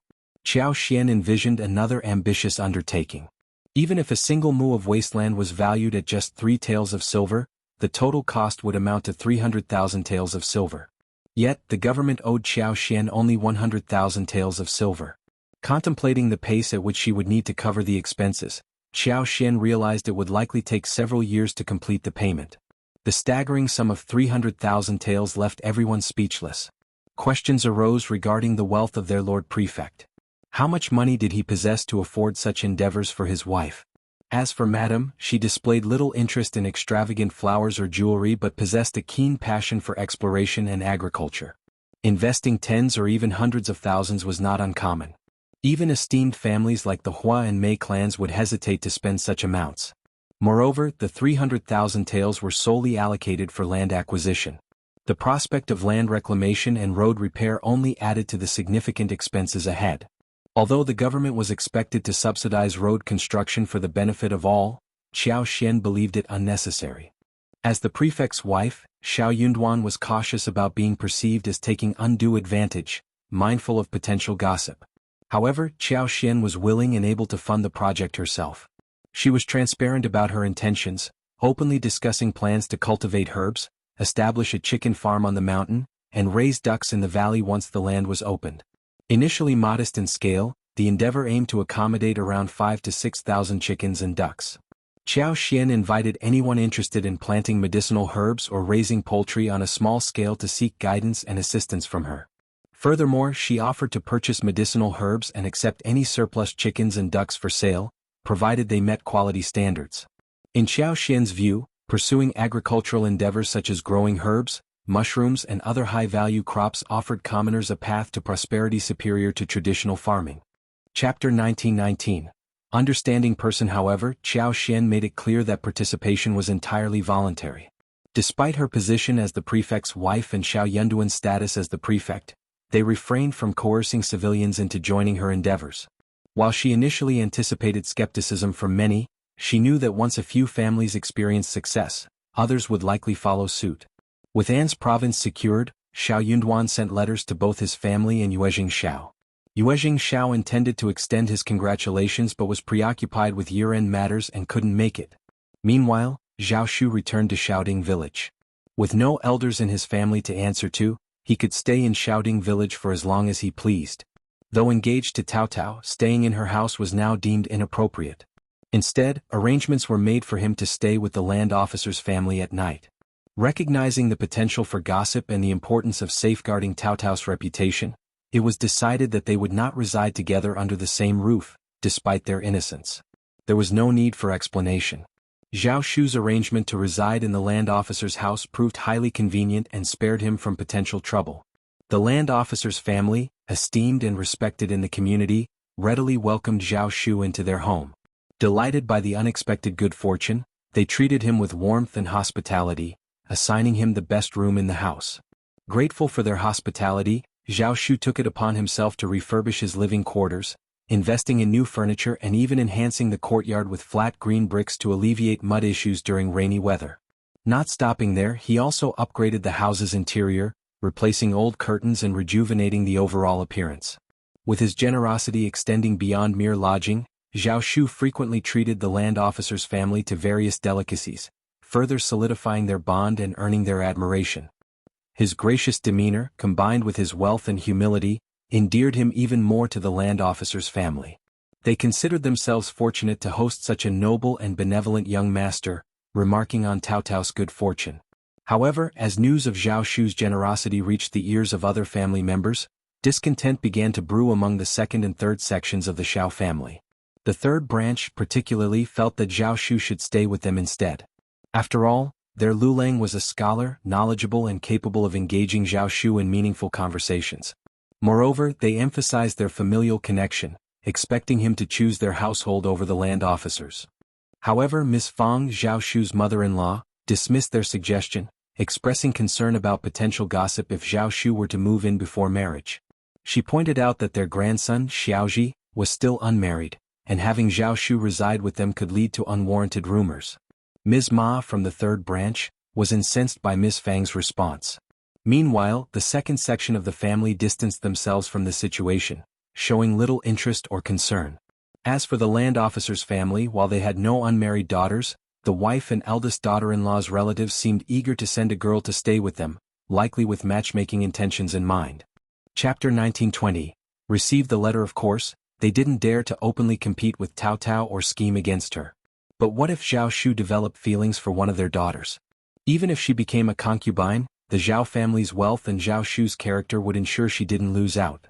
After all, what wealthy family didn't have multiple wives and concubines? Tao Tao shouldn't be so narrow-minded, right? A village girl could become her right-hand woman and they could amass a fortune together. It had to be better than marrying into other families, right? Although these thoughts crossed their minds, they knew better than to directly challenge Tao Tao. Xiao Wulang was a prominent official. It would be foolish to provoke his family. Luckily, the land officer and his wife were level-headed and promptly rejected their relatives' proposals. They made it clear that no one was welcome to visit, especially with matchmaking intentions. Since Zhao Shu had already arrived as a guest, they couldn't outright refuse him. But his intentions were dubious from the start. Knowing they could rely on the land officer's family, Miss Fang sought their assistance. When Xiao Yunduan's letter arrived, Zhao Shu was still in the village, planning to stay for the New Year celebrations. He intended to accompany Xiao Sanlang and others to the province to purchase New Year's goods, adding to the festive atmosphere. When Xiao Yunduan's letter arrived, his family members were all displeased. Since Xiao Yunduan hadn't mentioned the mountain bandits in An's province to his family, he didn't disclose the content of the letter. Instead, he simply informed them that he, Xiao Xian, and their son were doing well. They had settled comfortably in An's province, where everything was running smoothly. With spring approaching, he suggested they visit, perhaps coordinating with Yuezhing Xiao for a joint trip. Upon reading this, Zhao Shu inferred that the issue with the mountain bandits had been resolved. Otherwise, Xiao Yunduan wouldn't have extended the invitation. Though somewhat surprised, Zhao Shu wasn't overly so. He wasn't privy to the intricacies of bureaucracy and only knew of An's prefecture's bandits from hearsay. Some claimed they were formidable, even fearsome, but Zhao Shu hadn't experienced it firsthand. For him, hearing of the bandits' demise only deepened his admiration for Xiao Yunduan. To Zhao Shu, his brother-in-law was nothing short of extraordinary hero, an exceptional figure, akin to the once-in-lifetime appearance of a primus. How clever and cunning. It seemed only natural for him to succeed in quelling the bandits. If Xiao Yunduan and Xiao Xian were aware of his thoughts, they would likely just say, "As long as you're happy." Upon hearing that their son and daughter-in-law had settled in the government and could soon visit, Miss Fang and eldest uncle were overjoyed. Xiao Sanlang, Tao Tao, and the others were equally thrilled. They proudly shared the news in the village and made plans to visit at the onset of spring. With the weather turning colder, they could prepare more cured meats, sausages, dried vegetables, and the like to bring along. After all, fifth sister-in-law enjoyed these delicacies. Xiao Sanlang made it a point to visit the third branch and boast to Xiao Lulang deliberately. Xiao Lulang had warned about the bandits in An's province, claiming it wasn't safe. He even persuaded their father to urge fifth brother to resign. How deceitful. But look now, fifth brother had already invited their family to visit. If it wasn't safe, would fifth brother risk his family's safety? Chapter 1921. Wanting to go to An's province. Xiao Lulang's response puzzled Xiao Sanlang, but he paid it no mind. After all, his fifth brother was a trustworthy individual. Unbeknownst to Xiao Lulang, Xiao Yunduan had already eradicated all the bandits in the region. In ancient times, news traveled slowly, and even with interconnected regions, information dissemination was sluggish. Xiao Lulang presumed that Xiao Yunduan was merely boasting, attempting to inflate his own importance by inviting his family. He couldn't fathom the rationale behind such a decision. An's province was perilous, and if the first branch of the family ventured there only to be robbed or kidnapped by bandits, it would be too late for regrets. Vanity, he believed, was a dangerous trait. But if Xiao Yunduan insisted on such actions, then let him face the consequences, Xiao Lulang thought to himself. Although he refrained from offering advice, Xiao Lulang did voice his concerns to his parents. His third uncle and Madame Ma were both garrulous individuals, and they placed great trust in their son's judgment. Naturally, they believed his words to be true. Consequently, gossip began to circulate throughout the village, taking on various forms after undergoing deliberate or unintentional embellishment. Miss Fang became so exasperated that she resorted to scolding the couple once more. Observing this, Zhao Shu chimed in with a suggestion. These people are ignorant and spreading baseless rumors. Why don't we take a trip to An's province ourselves and return safely? The journey isn't far and we can travel leisurely. It shouldn't take more than half a month round trip. What do you say? Fifth brother and fifth sister-in-law must miss us very much too. If we go now, we can give them a surprise. Zhao Shu's suggestion resonated deeply with the first branch of the Xiao family. Xiao Sanlang, in particular, had frequented the provincial city numerous times over the past 2 years due to his involvement in various industries. His interactions with outsiders had broadened his horizons, leaving him eager to explore An's province. After all, it was where his brother held an official position. Enthusiastically, he embraced Zhao Shu's idea and expressed his wholehearted agreement. Tao Tao shared his sentiment. She longed to reunite with her fifth brother and fifth sister-in-law. Miss Fang harbored a similar desire, yearning to meet her grandson whom she had never seen before. Despite her numerous children and grandchildren, there was a special place in her heart for her son's offspring. However, given the time of year, Miss Fang was hesitant to embark on such a lengthy journey. She decided to postpone her travels until later, planning to extend her stay in An's province for a few more days before returning in December. With the year drawing to a close, the bustling atmosphere at home was further heightened by the arrival of numerous New Year's gifts and well-wishers. As preparations for the upcoming festivities commenced, there was much to be done. In the absence of Xiao Xian, who was adept at managing such affairs, Miss Su proved ill-suited for the task, and Yang Xiani's naivety and love for food only exacerbated the situation. Miss Fang, recognizing the need for someone capable to represent the family, enlisted Zhao Shu to accompany Xiao Sanlang and Yang Xiaoni on a trip to An's province to visit Anan on behalf of the family. They would also bring gifts for the occasion, although they had yet to prepare the cured meat. However, they reasoned that it could be brought over after the new year. Xiao Sanlang and Yang Xiaoni were elated at the prospect of the journey, anticipating the culinary delights that awaited them in An's province. With the convenience of traveling in a wagon accompanied by their servants, they looked forward to indulging in the local delicacies unavailable back home. Chapter 1922, Departure. As for Tao Tao, Miss Fang did not let her go. She and Zhao Shu were not married yet. How could she go? Miss Fang placed her trust in her daughter and son, as well as in Zhao Shu's judgment. However, she was aware that others might not share the same confidence. In their village, Zhao Shu and Tao Tao could move about freely during the day, with people often accompanying them as they went about their activities. Occasionally they would steal moments alone together, but as long as they were discreet, it went unnoticed. Their engagement provided a level of social acceptance for their interactions. However, venturing far from home presented a different scenario. It was natural for others to question the innocence of their relationship. Despite their engagement, any perceived impropriety could tarnish Tao Tao's reputation, with potential consequences for her social standing and marital prospects. Miss Fang delicately conveyed her concerns to Tao Tao, who blushed with embarrassment and apprehension. She understood the implications and felt ashamed of the potential repercussions. Thankfully, Tao Tao had a wise and understanding mother who helped her navigate this delicate situation without causing any undue trouble. Without the guidance and influence of a wise and caring mother like Miss Fang, Tao Tao might struggle to navigate such delicate situations successfully. This was precisely why affluent families were often hesitant to marry off concubines' daughters. Few legitimate wives could impart the same level of guidance and care to their concubines' daughters as they did to their biological children. As for the concubine's daughter, her upbringing and demeanor were often subject to speculation. While it was possible for a concubine's daughter to possess admirable qualities, the likelihood was slim. Zhao Shu couldn't help but feel frustrated after Miss Fang's subtle reminder. It seemed like they were inadvertently causing themselves trouble. But then he realized that accommodating his mother-in-law's wishes might ultimately benefit them in the long run. Besides, he could use this opportunity to show his affection for Tao Tao. So he discreetly asked Tao Tao what she desired. He planned to bring it back for her, along with a heartfelt confession about his reluctance to be apart from her. With their preparations in order, Xiao Sanlang, Zhao Shu and Tao Tao embarked on their journey to An's, laden with a plethora of local delicacies and specialties.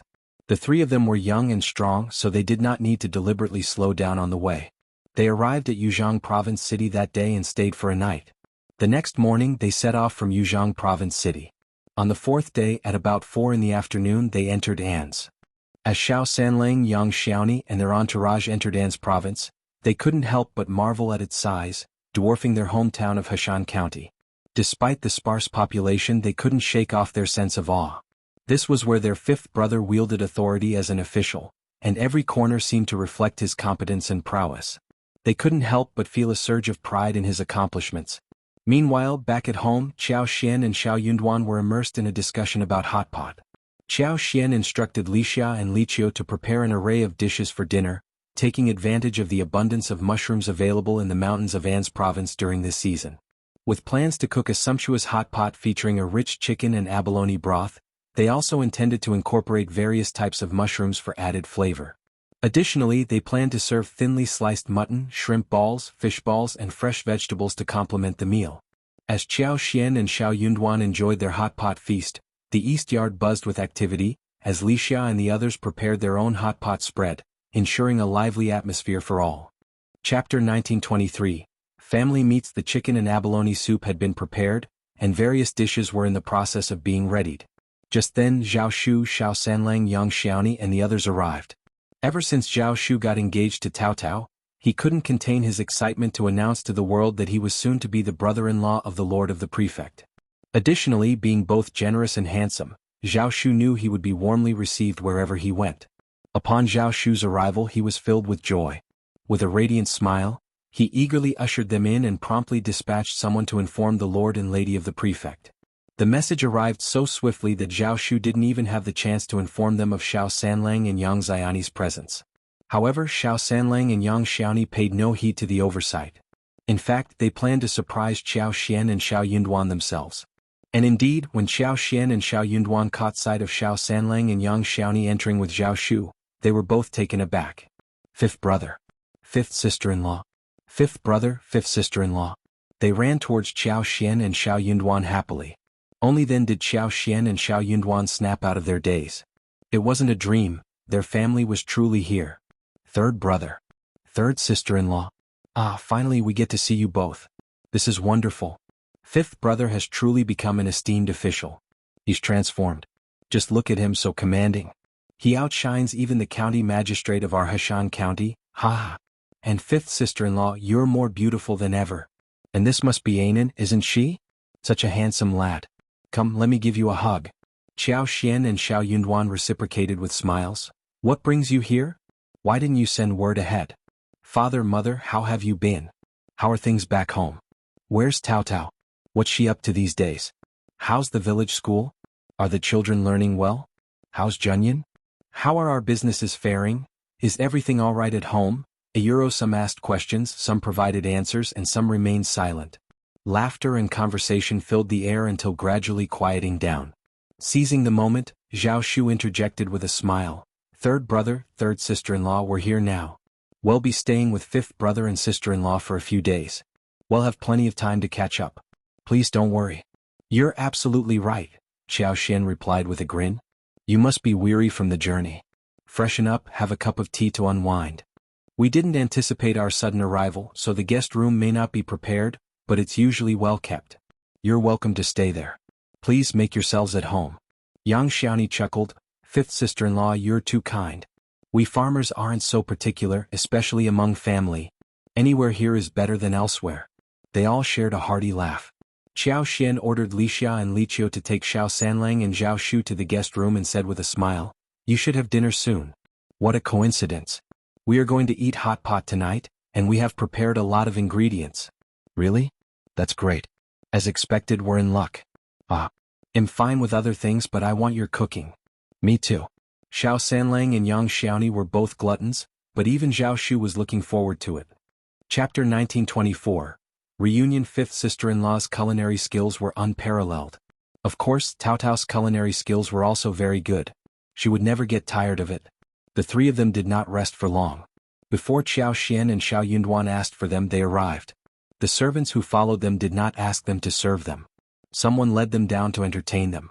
Xiao Yunduan and Xiao Xian were still talking, which was a pleasant surprise for them. Seeing them, Xiao Xian smiled.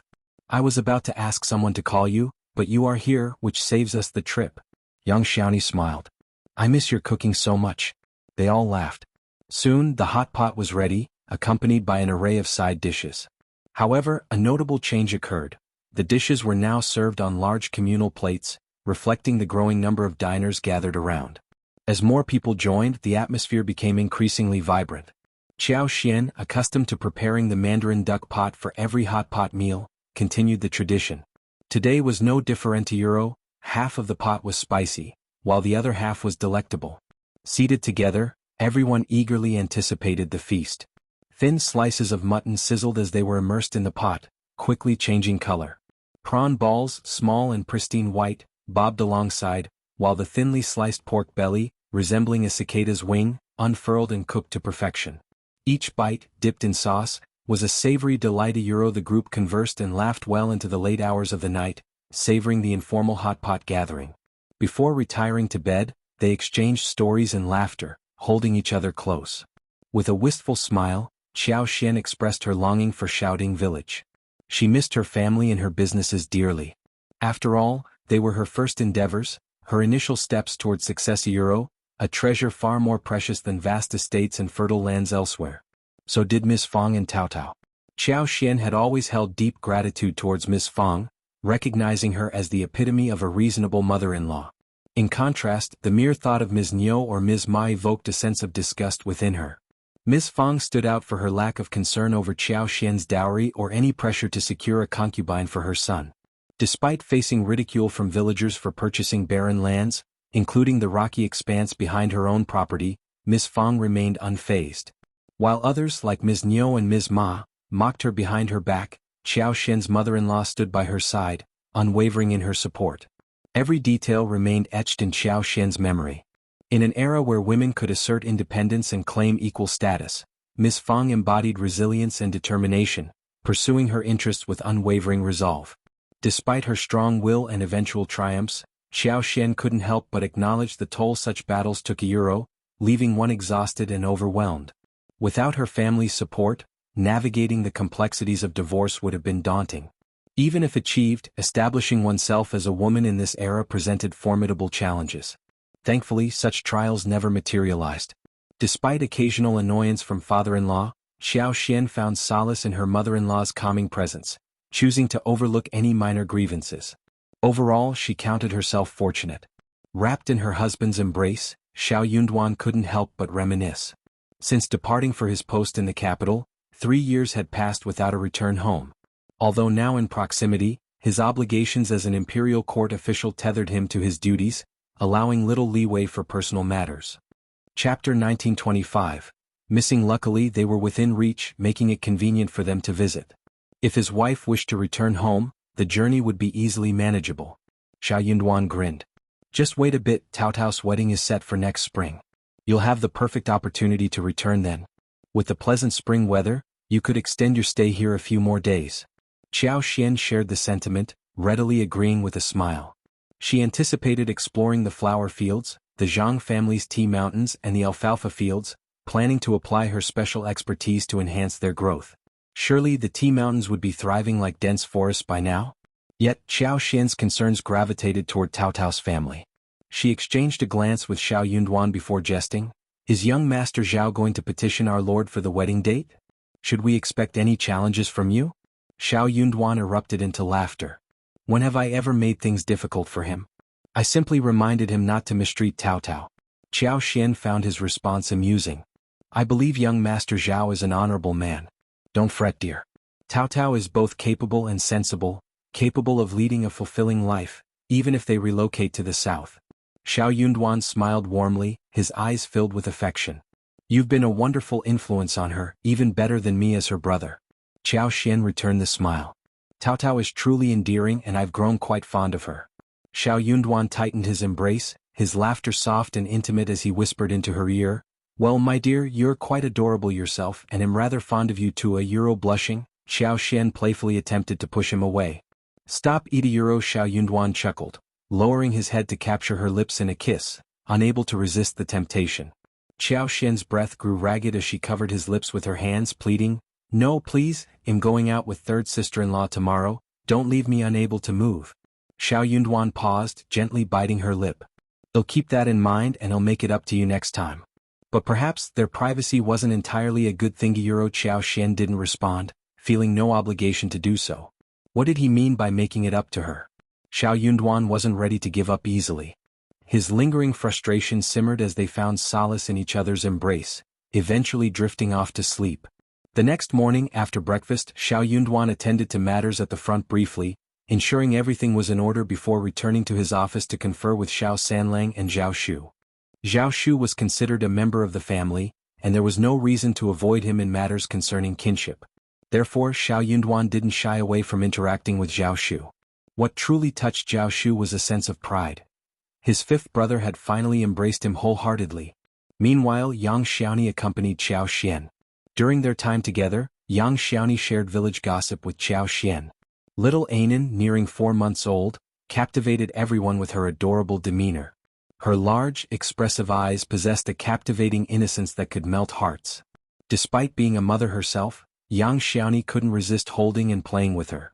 Anan showed no reluctance toward Xiaoxian, readily allowing her to carry her.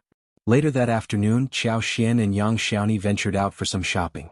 An's province boasted a plethora of local specialties, and the two women indulged in purchasing various items along their journey. Their haul included an assortment of snacks and mountain delicacies, with Yang Xiaoni particularly enthusiastic in her praise as she sampled the regional treats. Observing the lively bustle of the city, Yang Xiaoni couldn't help but admire her fifth brother for his commendable performance as an officer. Chapter 1926. Calculation. Xiaoxian found it amusing. She simply listened to Yang Xiaoni's chatter, appreciating the company of her lively and cheerful friend. Yang Xiaoni's buoyant personality ensured that boredom was never a concern. Their dinner plans featured roasted whole lamb, a dish Xiao Xian had arranged for the previous day. The lamb, seasoned with various spices, roasted over the intense heat of fruit charcoal, filled the air with tantalizing aromas. As the sharp knife sliced through the crispy skin, the aroma of the succulent meat mingled with the hot air, enticing Xiao Xian's appetite. Each piece, expertly carved, boasted crispy skin and tender meat. The combination of textures and fragrances made it impossible to resist indulging further. Conversation turned nostalgic as everyone reminisced about the times when Xiao Xian and Xiao Yunduan used to cook together at home, their mutual longing evident. While Xiao Xian typically oversaw such gatherings, her absence made organizing such an event challenging. Despite the family's financial stability and Miss Fang's generosity in providing meat for every meal euro, ranging from chicken, duck and goose to pork, mutton, fish and shrimp euro, she seldom arranged for whole lamb, barbecue or hot pot. After all, maintaining a simple, hassle-free lifestyle was preferable. Only Xiao Xian would be bothered by this. The following day, Xiao Xian and Xiao Yunduan guided their guests to view the properties they had acquired in the area. Liuhe Fort remained too distant, and their professional commitments prevented a visit there. Upon returning from the mountains, both Yang Xiaoni and Xiao Sanlang were visibly impressed, a sentiment shared by Zhao Shu. Fifth brother and fifth sister-in-law's capabilities were truly remarkable. They possessed a knack for transforming barren landscapes into enchanting marvels. Contemplating the success of the flower fields and perfume workshop they had developed together, Zhao Shu felt inspired to consider purchasing wasteland in An's province for reclamation and cultivation. He pledged to follow in their footsteps, confident he wouldn't fall short. After spending 8 days in An's province, the group faced the encroaching chill of mid-November. With the new year approaching, they reluctantly bid their farewells, unable to prolong their stay any further. Yang Xiaoni couldn't bear to part with Anan, expressing regret that her mother hadn't witnessed her adorable and well-behaved grandchild. It was evident that Yang Xiaoni cherished Anan deeply. Observing Yang Xiaoni's affection, Xiao Xian couldn't help but feel pleased. Despite having her own son, Yang Xiaoni displayed no fear of Anan encroaching on her grandmother's affection. Xiao Xian admired her sister-in-law's open-mindedness. Indeed, Zhao Shu had approached Xiao Yunduan regarding the wedding date. However, Xiao Yunduan didn't deem it appropriate for his parents to make the decision. Preferring a collaborative approach, he advised Zhao Shu to confer with his own parents. Once a date was agreed upon, Xiao Yunduan promised to inform them via letter. While Xiao Yunduan couldn't return home, Xiao Xian could make the journey, and she planned to bring Anan along to meet the family. Zhao Shu's joy knew no bounds. With a radiant smile, he exclaimed, "Thank you, fifth brother." He eagerly revealed that he had nearly finalized discussions with his in-laws. The wedding date was set for February of the following year. Coincidentally, as the weather grew warmer each day and with the spring plowing season yet to commence, everyone found themselves with ample free time. Zhao Shu had already procured a spacious residence in Heshan County, nearing completion of its renovation. Betrothal gifts from Jiangnan had been steadily transported over. They were poised to formally present the betrothal gifts before the new year. When the time arrived, the wedding would take place in Heshan County. After accompanying Tao Tao back to her ancestral home 3 times, they would proceed to Zhao Shu's ancestral home to pay respects to her ancestors. Chapter 1927. Plotting for a long time. Zhao Shu talked non-stop, explaining the series of arrangements. It could be seen that this person had been plotting for a long time and had a plan.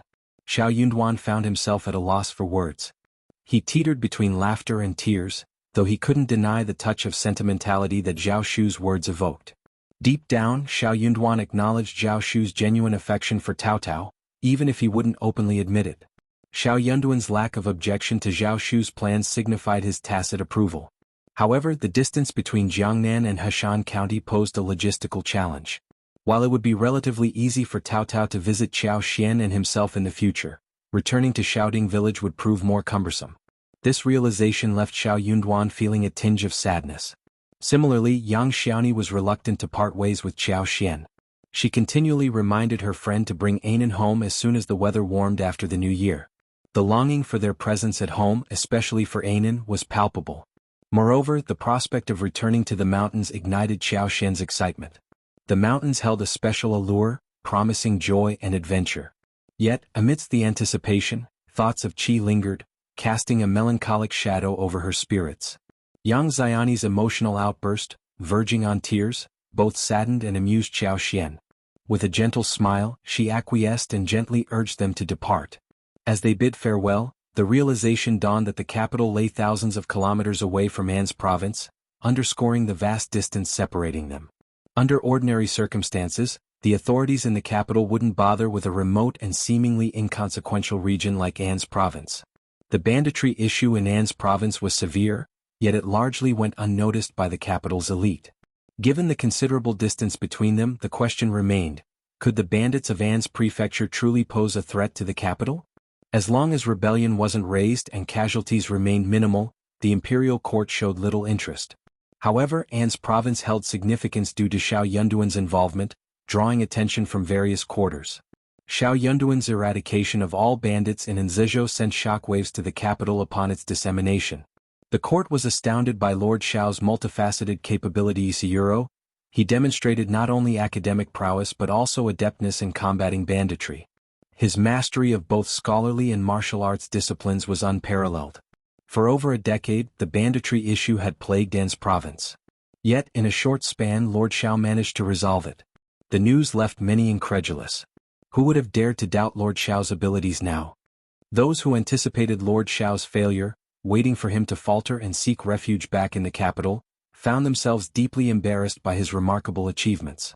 Upon learning of these developments, Xianxia was overcome with excitement, unable to sleep the entire night. Her mind raced, her heart ablaze with fervor. Clutching her chest, her flushed face and shining eyes betrayed her exhilaration. Lost in a daze, she wore a blissful, intoxicated smile. Her instincts had proven correct.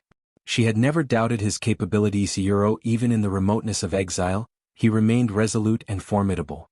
His unwavering confidence and tenacity yielded remarkable results. No one else could compare. The more Xianxia dwelled on it, the more impassioned she became. The peculiar sense of pride and admiration nearly overwhelmed her, engulfing her in happiness.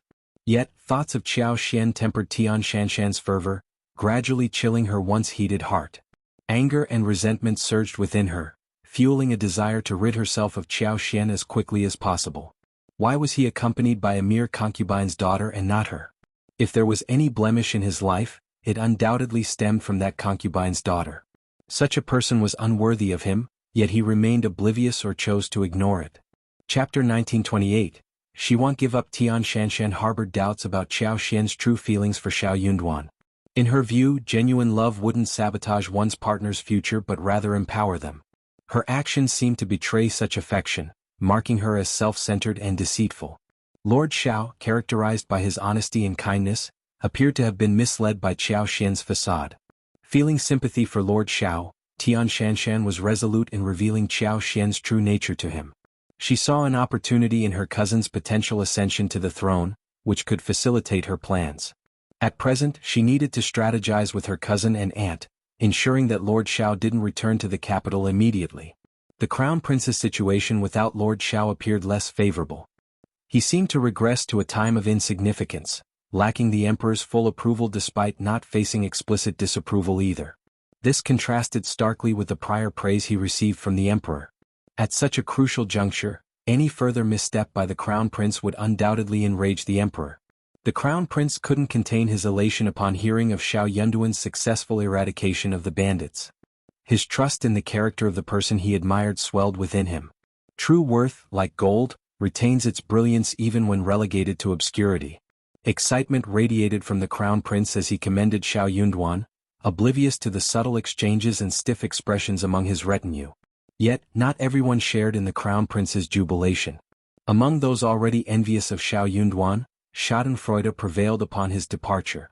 However, his unexpected ascent to great heights within a short span and subsequent fame in the capital incensed them, defying their expectations. Some of the elder Confucians, while not harboring jealousy towards Xiao Yunduan, held reservations about his demeanor. They perceived him as too hot-headed, still lacking the maturity that comes with age and experience. Despite his contributions to the Crown Prince, his increasing arrogance and tendency to storm off over trivial matters left them anticipating his eventual stumble outside the capital, hoping it would humble him into genuine growth and refinement.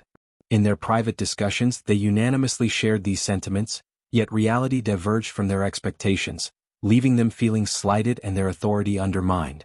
The Crown Prince's endorsement of Xiao Yunduan only exacerbated their discomfort. While some secretly admired Xiao Yunduan, they maintained a cautious distance, offering only signs of sympathy behind his back and, if circumstances permitted, discreetly providing information.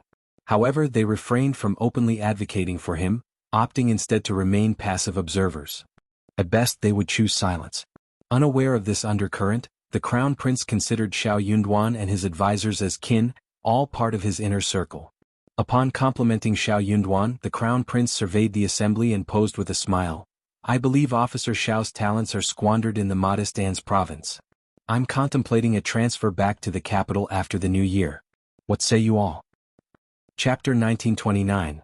Obstruction. As soon as the Crown Prince broached the topic, a silent exchange swept through the assembly, a tacit acknowledgement of expectations being met. However, this realization stirred a myriad of uncomfortable emotions within them. "Crown Prince, perhaps we ought to tread cautiously in this matter. The distance between An's province and the capital spans 500 kilometers. It's imperative we thoroughly scrutinize the situation there.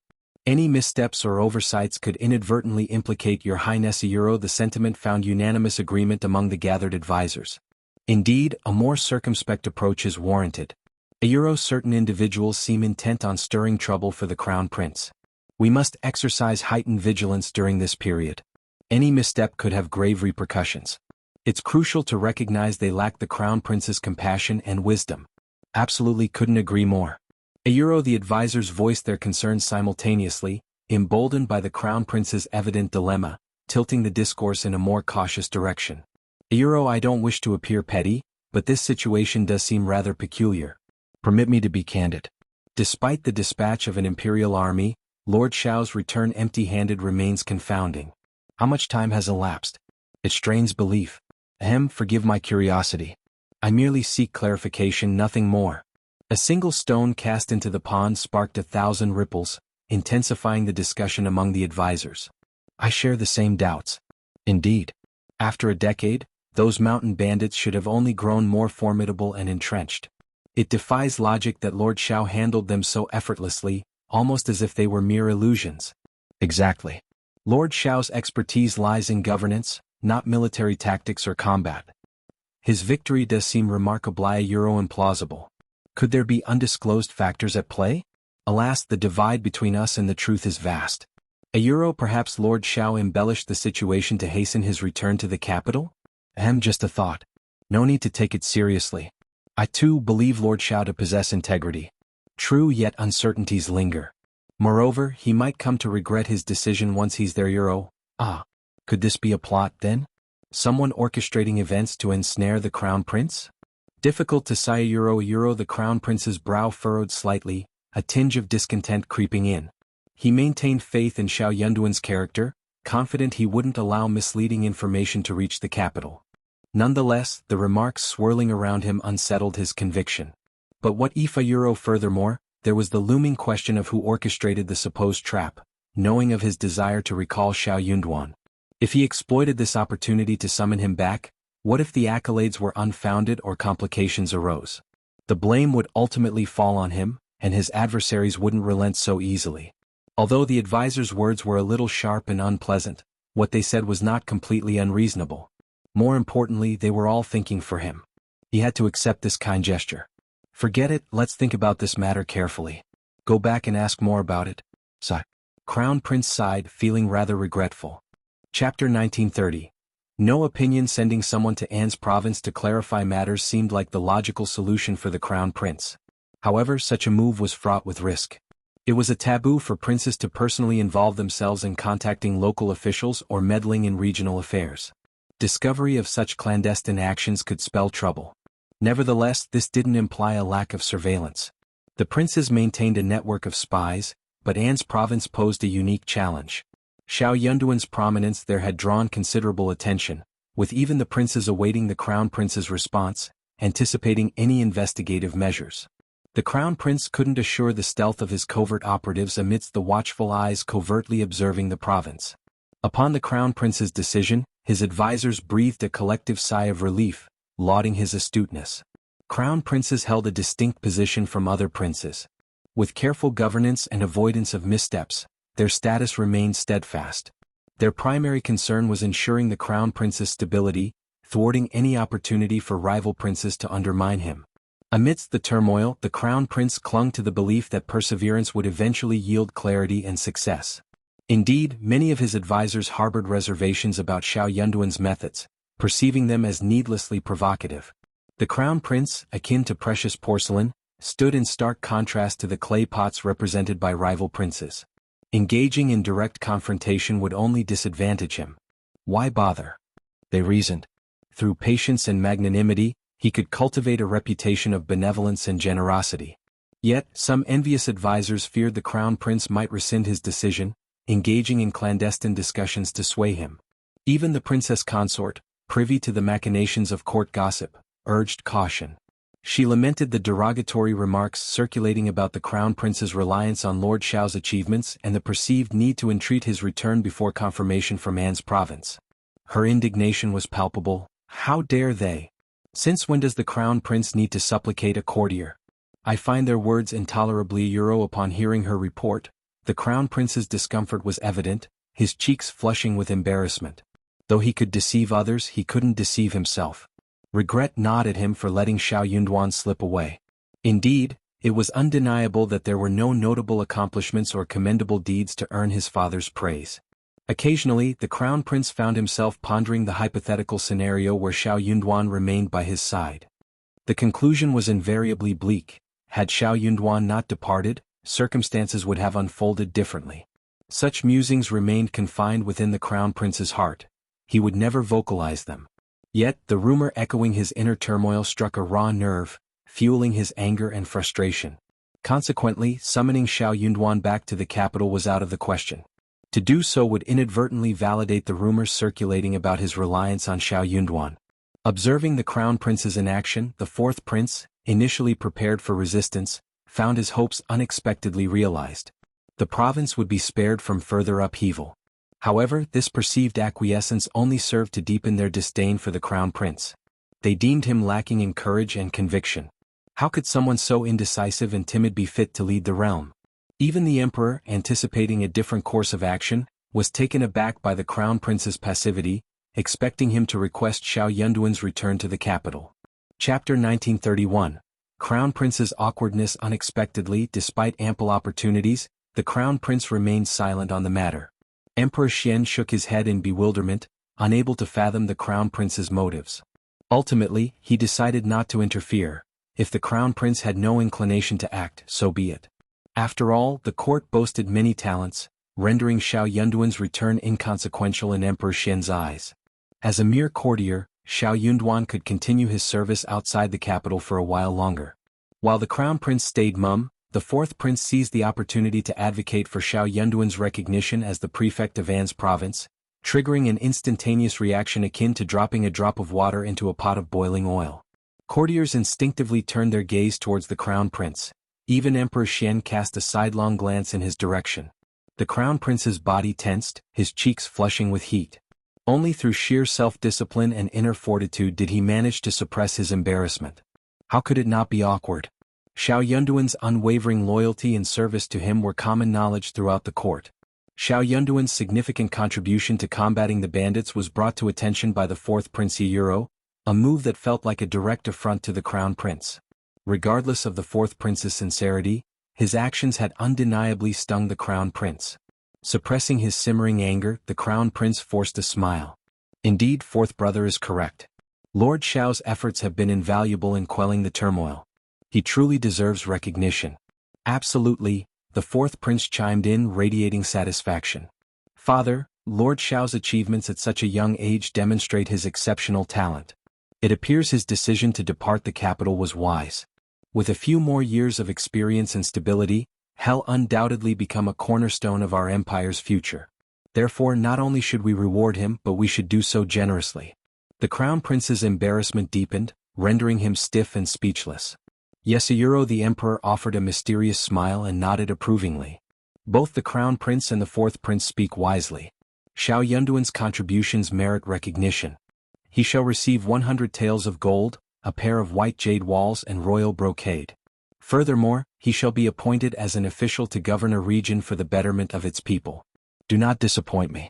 Implicit in his words was the assurance that Xiao Yunduan would still have an opportunity to return to the capital in due time. With the emperor's endorsement, it seemed inevitable that Xiao Yunduan would achieve remarkable success upon his return to the capital. The fourth prince, acknowledging the emperor's wisdom, offered his respectful acquiescence, followed by the crown prince echoing the sentiment. After the court adjourned, officials from the Ministry of Personnel and the Ministry of Political Affairs busied themselves drafting the decree, assembling rewards, and deliberating over who would be dispatched to An's province to deliver the decree. Returning to the crown prince's residence, the crown prince could no longer contain his frustration. The fourth prince's actions were despicable. The visceral disgust lingered within him, no longer needing suppression in private. His face flushed with heat as he recalled the scrutiny directed at him when the fourth prince broached the matter. Slamming his palm against the table, he ground his teeth in frustration. Similarly, the advisors in the Eastern Palace seethed with envy and boredom. Already envious of Xiao Yunduan, their jealousy intensified further. What had Xiao done to warrant such favor? The fourth prince audaciously claimed credit for him, and yet the emperor refrained from verifying the situation in An's province, instead rewarding him outright. Though absent from the capital, Xiao Yunduan remained in the spotlight, exacerbating their sense of inadequacy. How could they not feel resentful? It rendered them feeling utterly impotent and irrelevant. Chapter 1932. I don't believe it, but I have suspicions. As discussions surrounding Xiao Yunduan proliferated within the crown prince's vicinity, suspicion began to gnaw at him. He entertained the notion that Xiao Yunduan might be colluding with the fourth prince, or worse, had defected to his side. After all, why else would the fourth prince advocate for him so vehemently? It seemed utterly illogical, yet the crown prince couldn't bring himself to believe it. While others might be unaware, he knew firsthand the extent of the fourth prince's past transgressions, nearly causing harm to Qiao Xian. Given this history, Xiao Yunduan would never align himself with the fourth prince. Moreover, he trusted Xiao Yunduan's integrity. He was not one to betray his principles. However, a lingering unease lingered within him. Despite his trust in Xiao Yunduan, he couldn't shake off the resentment he harbored towards the fourth prince. Though unspoken, the grudge weighed heavily on his heart. Yet, he refused to let this cloud his judgment and reject the fourth prince's well-intentioned gestures out of spite. Perplexed, the crown prince couldn't comprehend the fourth prince's fixation on Miss Qiao. Wasn't she doing well now? Their past should be behind them. Why was the fourth prince so fixated and vindictive about a woman? In essence, the crown prince dismissed the rumors regarding Xiao Yunduan but remained suspicious nonetheless. The princess consort was incensed upon learning of the situation in court. Addressing the crown prince, she vented her frustrations, questioning Xiao Yunduan's motives and expressing disbelief at the fourth prince's advocacy for him. To her, it seemed inexplicable and concerning. She voiced her doubts about whether Xiao Yunduan remained the same person they once knew, given the distance and lack of communication. She urged the crown prince not to dwell on Xiao Yunduan's actions, dismissing him as unworthy of the crown prince's generosity. Merely a minister, she reasoned, he had no right to throw tantrums in the crown prince's presence. Instead, she encouraged the crown prince to focus on the upcoming spring quarter examination, assuring him of the abundance of talented individuals awaiting discovery. The crown prince, swayed by the princess consort's words, found himself growing increasingly displeased with Xiao Yunduan. Reflecting on the princess consort's counsel, he couldn't help but smile. Indeed, the spring quarter examination was imminent, offering an opportunity to recruit fresh talent. With the empire teeming with potential, there was no shortage of options. Meanwhile, in An's province, Qiao Xian and Xiao Yunduan enjoyed a newfound sense of ease. With worries lifted, they approached their tasks with renewed vigor. Qiao Xian revisited Liuhe Fort, where Songshi, Lu Fu, Yang Mu, and their cohorts had already made remarkable progress in repairing the roads. Recognizing the importance their master placed on infrastructure, they spared no effort in their endeavors. With a well-constructed road, they anticipated numerous benefits in the future and thus invested significant resources and manpower into its completion. As Qiao Xian's wagon traversed the newly flattened and spacious terrain, it provided a significant improvement over the previous bumpy path, offering substantial relief to the province. While slightly longer, the smoother route allowed for faster travel, cutting the time in half compared to walking. Once a notorious bandit stronghold, Liuhe Fort had undergone a remarkable transformation into Liuhe Manor. The landscape bore little resemblance to its former state. Many of the dilapidated structures and defensive barriers on the mountainside had been dismantled, making way for expansive and orderly courtyards. Should Xiao Xian and Xiao Yunduan choose to inspect the area, they would find comfortable accommodations awaiting them, with a vantage point affording panoramic views of the surroundings. Construction was also underway at the foot of the mountain, where the foundations of a new manor were rapidly taking shape. Various essential facilities were being erected, including servants' quarters, warehouses, tool sheds, and storage yards. Additionally, specialized spaces for handling and drying medicinal herbs were being established, along with a transparent workshop dedicated to herbal processing. Chapter 1933. Modifying Liuhe Fort. Xianxia even enlisted someone to dig a canal and create a stream encircling it. Plans for future development included the excavation and construction of several pools for washing purposes. Simultaneously, efforts were underway to explore the surrounding wasteland. Duck and chicken farms were also in the works. Following Xiao Xian's blueprint, 4 shallow ponds, each spanning about 10 mu, were carved into the valley of the duck farm. A complex network of meandering ditches and waterways interconnected, while various aquatic plants were transplanted during the onset of spring to serve as breeding grounds for the ducks. The bustling activity painted a vibrant scene. Over 600 individuals were engaged in various tasks, effectively absorbing surplus labor from nearby villages and towns. Xianxia, Lu Fu, and Yang Mu tirelessly oversaw operations day in and day out. Despite having a few capable assistant stewards, decisions still rested heavily on their shoulders. Even Mian Mian lent a helping hand frequently. Xiao Xian had already instructed Yuezhing Xiao to procure assorted seeds and prepare fruit trees for planting. Gradually, the landscape transformed in accordance with Xiao Xian's vision. Her satisfaction seemed to foreshadow a prosperous future. Workers understood the significance of their labor and envisioned the potential of the area. Conversations buzzed with praise and envy for the promising future that lay ahead. They had seen landlords' manors before, but never had they witnessed one with such an enticing layout that stirred envy and longing. Chickens and ducks roamed freely amidst scattered medicinal herbs, while clear canals and streams meandered throughout the grounds. Fruit trees adorned every corner. How vibrant it would be. The local farmers who arrived for work couldn't help but be drawn in by the sight, their curiosity piqued. Following discussions at home, Madame Xiao ensured they were generously compensated, never failing to deliver on payment. The Xiao family stewards overseeing the work fostered a friendly atmosphere, devoid of harsh reprimands or condescension. Madame Xiao's integrity was unquestionable. Given Madame Xiao's assurances, it seemed sensible to cultivate herbs at home. With guidance from Madame Xiao's staff, managing them wouldn't be a hassle.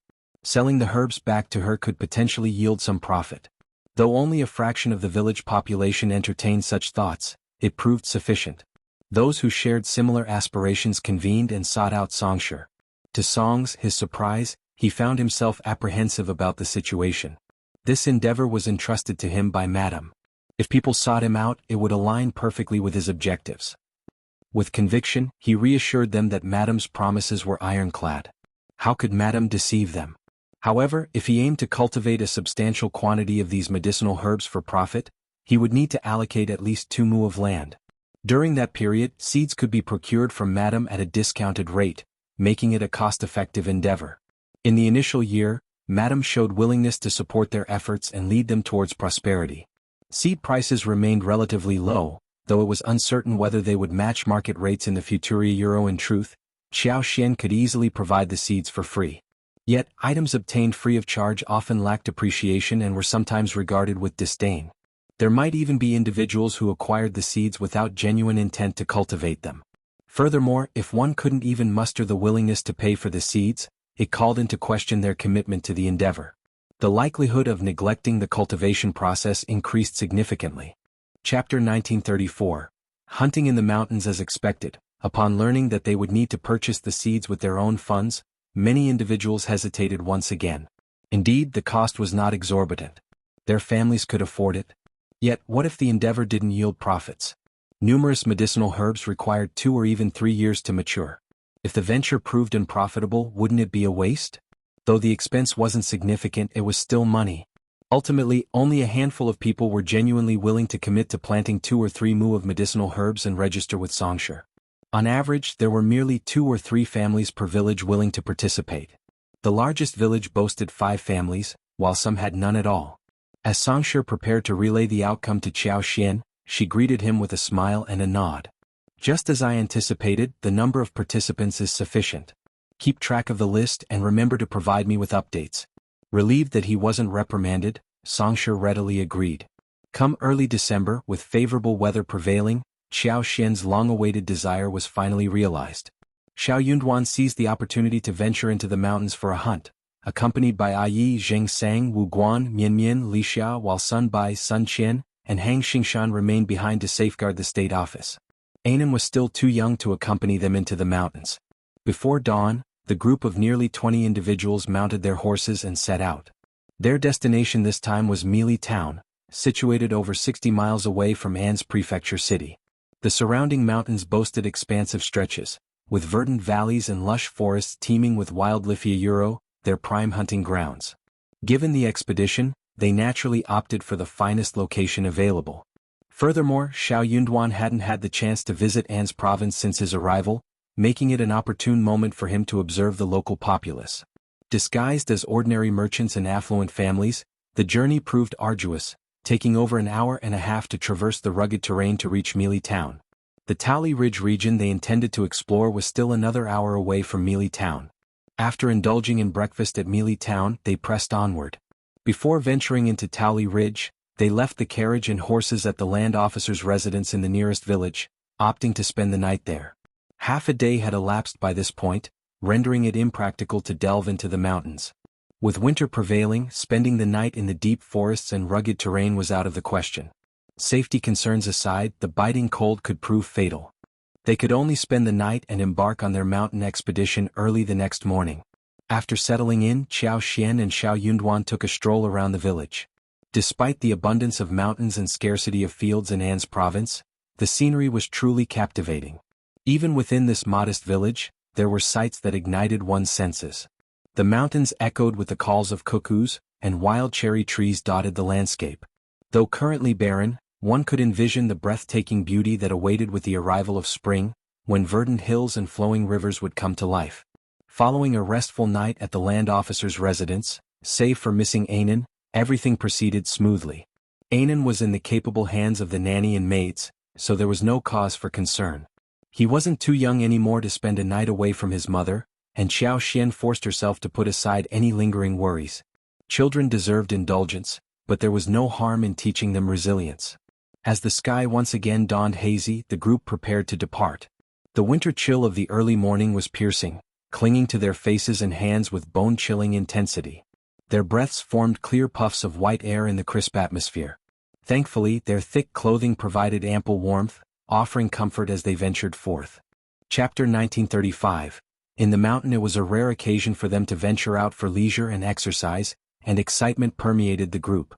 As the mountain path gradually grew rugged and overgrown with weeds, fatigue failed to dampen their spirits. In the depths of the winter mountains, the stark and desolate scenery instilled a profound sense of chill and solemnity. As the sky brightened, a wet white fog gently cascaded along the mountain ridges with the morning breeze, creating an ethereal veil. The emerald hues of the mountains enveloped by this mist exuded a serene beauty reminiscent of paradise. Despite the winter season, the intermediate mountains resonated with the melodious chirping of numerous birds. Their cheerful tunes reverberated through the ancient forest, infusing the travelers with renewed vitality and dispelling fatigue. An's province seldom experienced snow, save for occasional moderate falls every few years. However, deep within the mountains, those braving the cold could behold the enchanting spectacle of rime-covered trees rivaling the allure of snow-dusted Euro, a true crystalline wonderland of unparalleled clarity.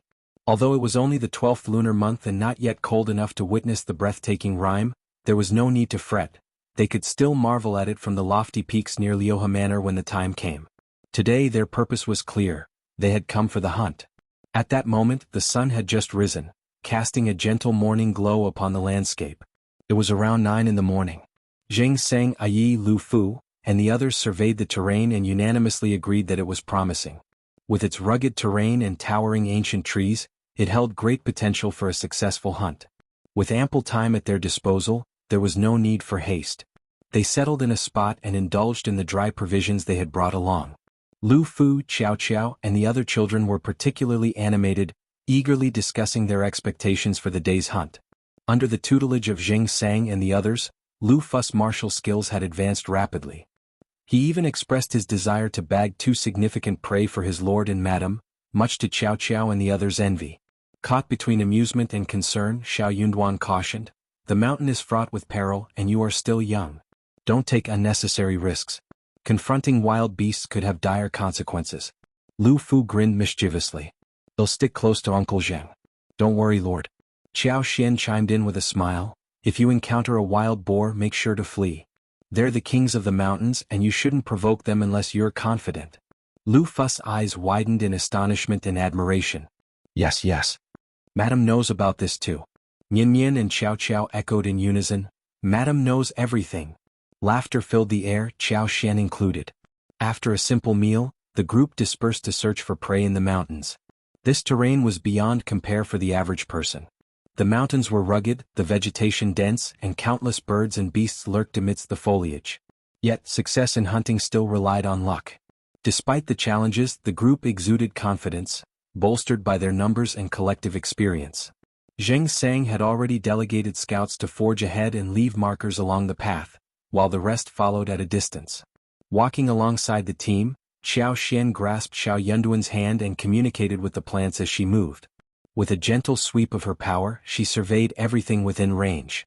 Their surroundings teemed with wildlife: pheasants, grouse, mountain eagles, wild rabbits, roe deer, foxes, squirrels, musk deer, mountain katsuyuro. A diverse array of birds and beasts populated the landscape. Chapter 1936. Chasing prey. Xiao Xian's keen eyesight caught sight of a massive wild boar, its thick fur resembling that of a calf.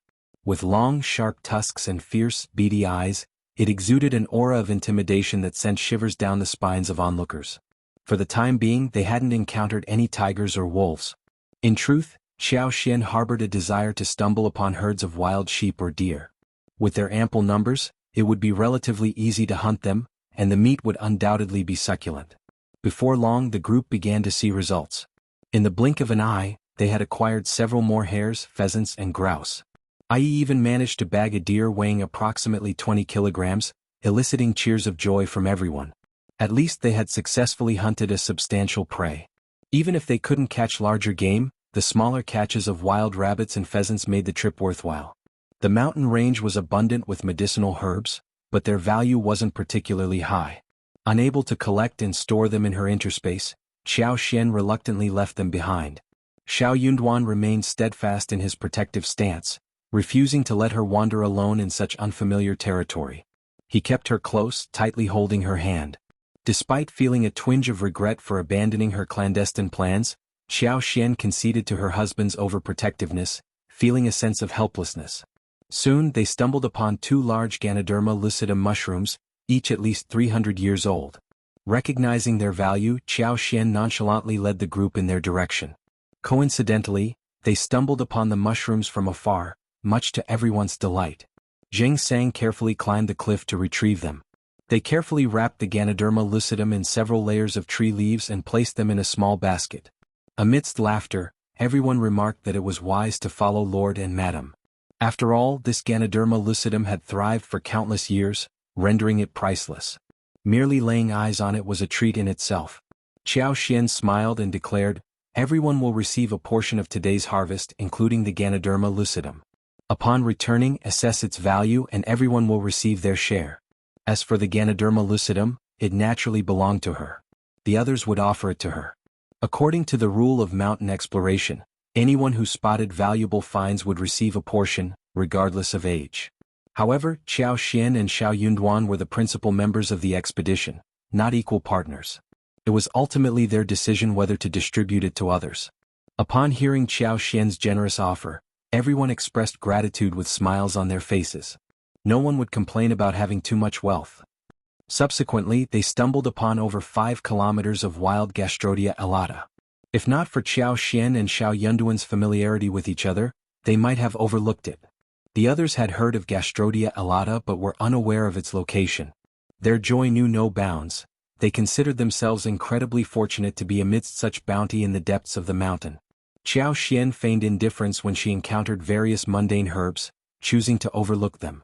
The depths of the mountains were brimming with treasures beyond count. Trying to gather them all would be an impossible feat, detracting from their primary objective of hunting. In addition to the myriad of herbs, the mountains also yielded an abundance of wild fruits. Xiao Xian even stumbled upon wild kiwi fruit trees. However, given that she already had kiwi trees in her interspace and some in the orchard in Yuzhong Province City, she paid them no heed. She made a mental note to plant some in Liuhe Manor at a later time. Chapter 1937.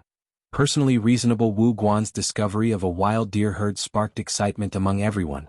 With it still being before noon, they swiftly decided to give chase. After thorough discussion and planning, they aimed to catch up with the herd and hunt down 5 to 6, or even 7 deer. Following the hunt, they would take a break to roast some pheasants and hares for lunch before heading back. Anticipation ran high among the group. Wild deer herds were a rarity, even in the forests of An's province. It was said that sightings were few and far between, and even the most seasoned hunters couldn't guarantee success. It all came down to luck. Today luck seemed to be on their side. The deer herd's pace was neither fast nor slow, but traversing the rugged terrain slowed their progress. Additionally, wild deer were inherently vigilant, easily spooked by the slightest disturbance, often vanishing into the forest. As they drew nearer, caution became paramount, further slowing their advance. Unbeknownst to them, more than 2 hours had elapsed, yet they still struggled to approach the deer herd, which remained nearly 1,000 meters away. They were wary of making too much noise, fearing it would startle the deer herd and lead to a missed opportunity, a significant loss for the day. Despite their mounting anxiety, they refrained from acting impulsively, determined not to abandon the chase. Hour after hour passed, their pursuit relentless. As the sun crept past noon, Xianxia glanced skyward, noting the time. Continuing the chase at this hour was ill-advised. Nightfall in the winter mountain forest approached swiftly, accompanied by plummeting temperatures. Failing to exit the mountain before nightfall posed considerable danger. While he, as their leader, could endure such conditions, considering Lord, Madam, and their accompanying maidservants, it was another matter entirely. Their endurance had been commendable thus far, but it was evident that their physical fitness wasn't suited for traveling after dark. Lord, Madam, perhaps the 2 of you should remain here with a few others. Well, continue the chase. If we haven't caught up within half an hour, well, return. It's getting late and we should prepare to leave the mountain, Xianxia suggested in a hushed tone to Xiao Xian and Xiao Yunduan. Xiao Yunduan found merit in the suggestion. Considering their successful day, he assumed his wife would be content. Turning to Xiao Xian he inquired, "What do you think, my dear? I believe we should prepare to depart before darkness falls." Xiao Xian hesitated momentarily before asserting, "Let's press on. We've come this far and it would be a shame to lose sight of them now.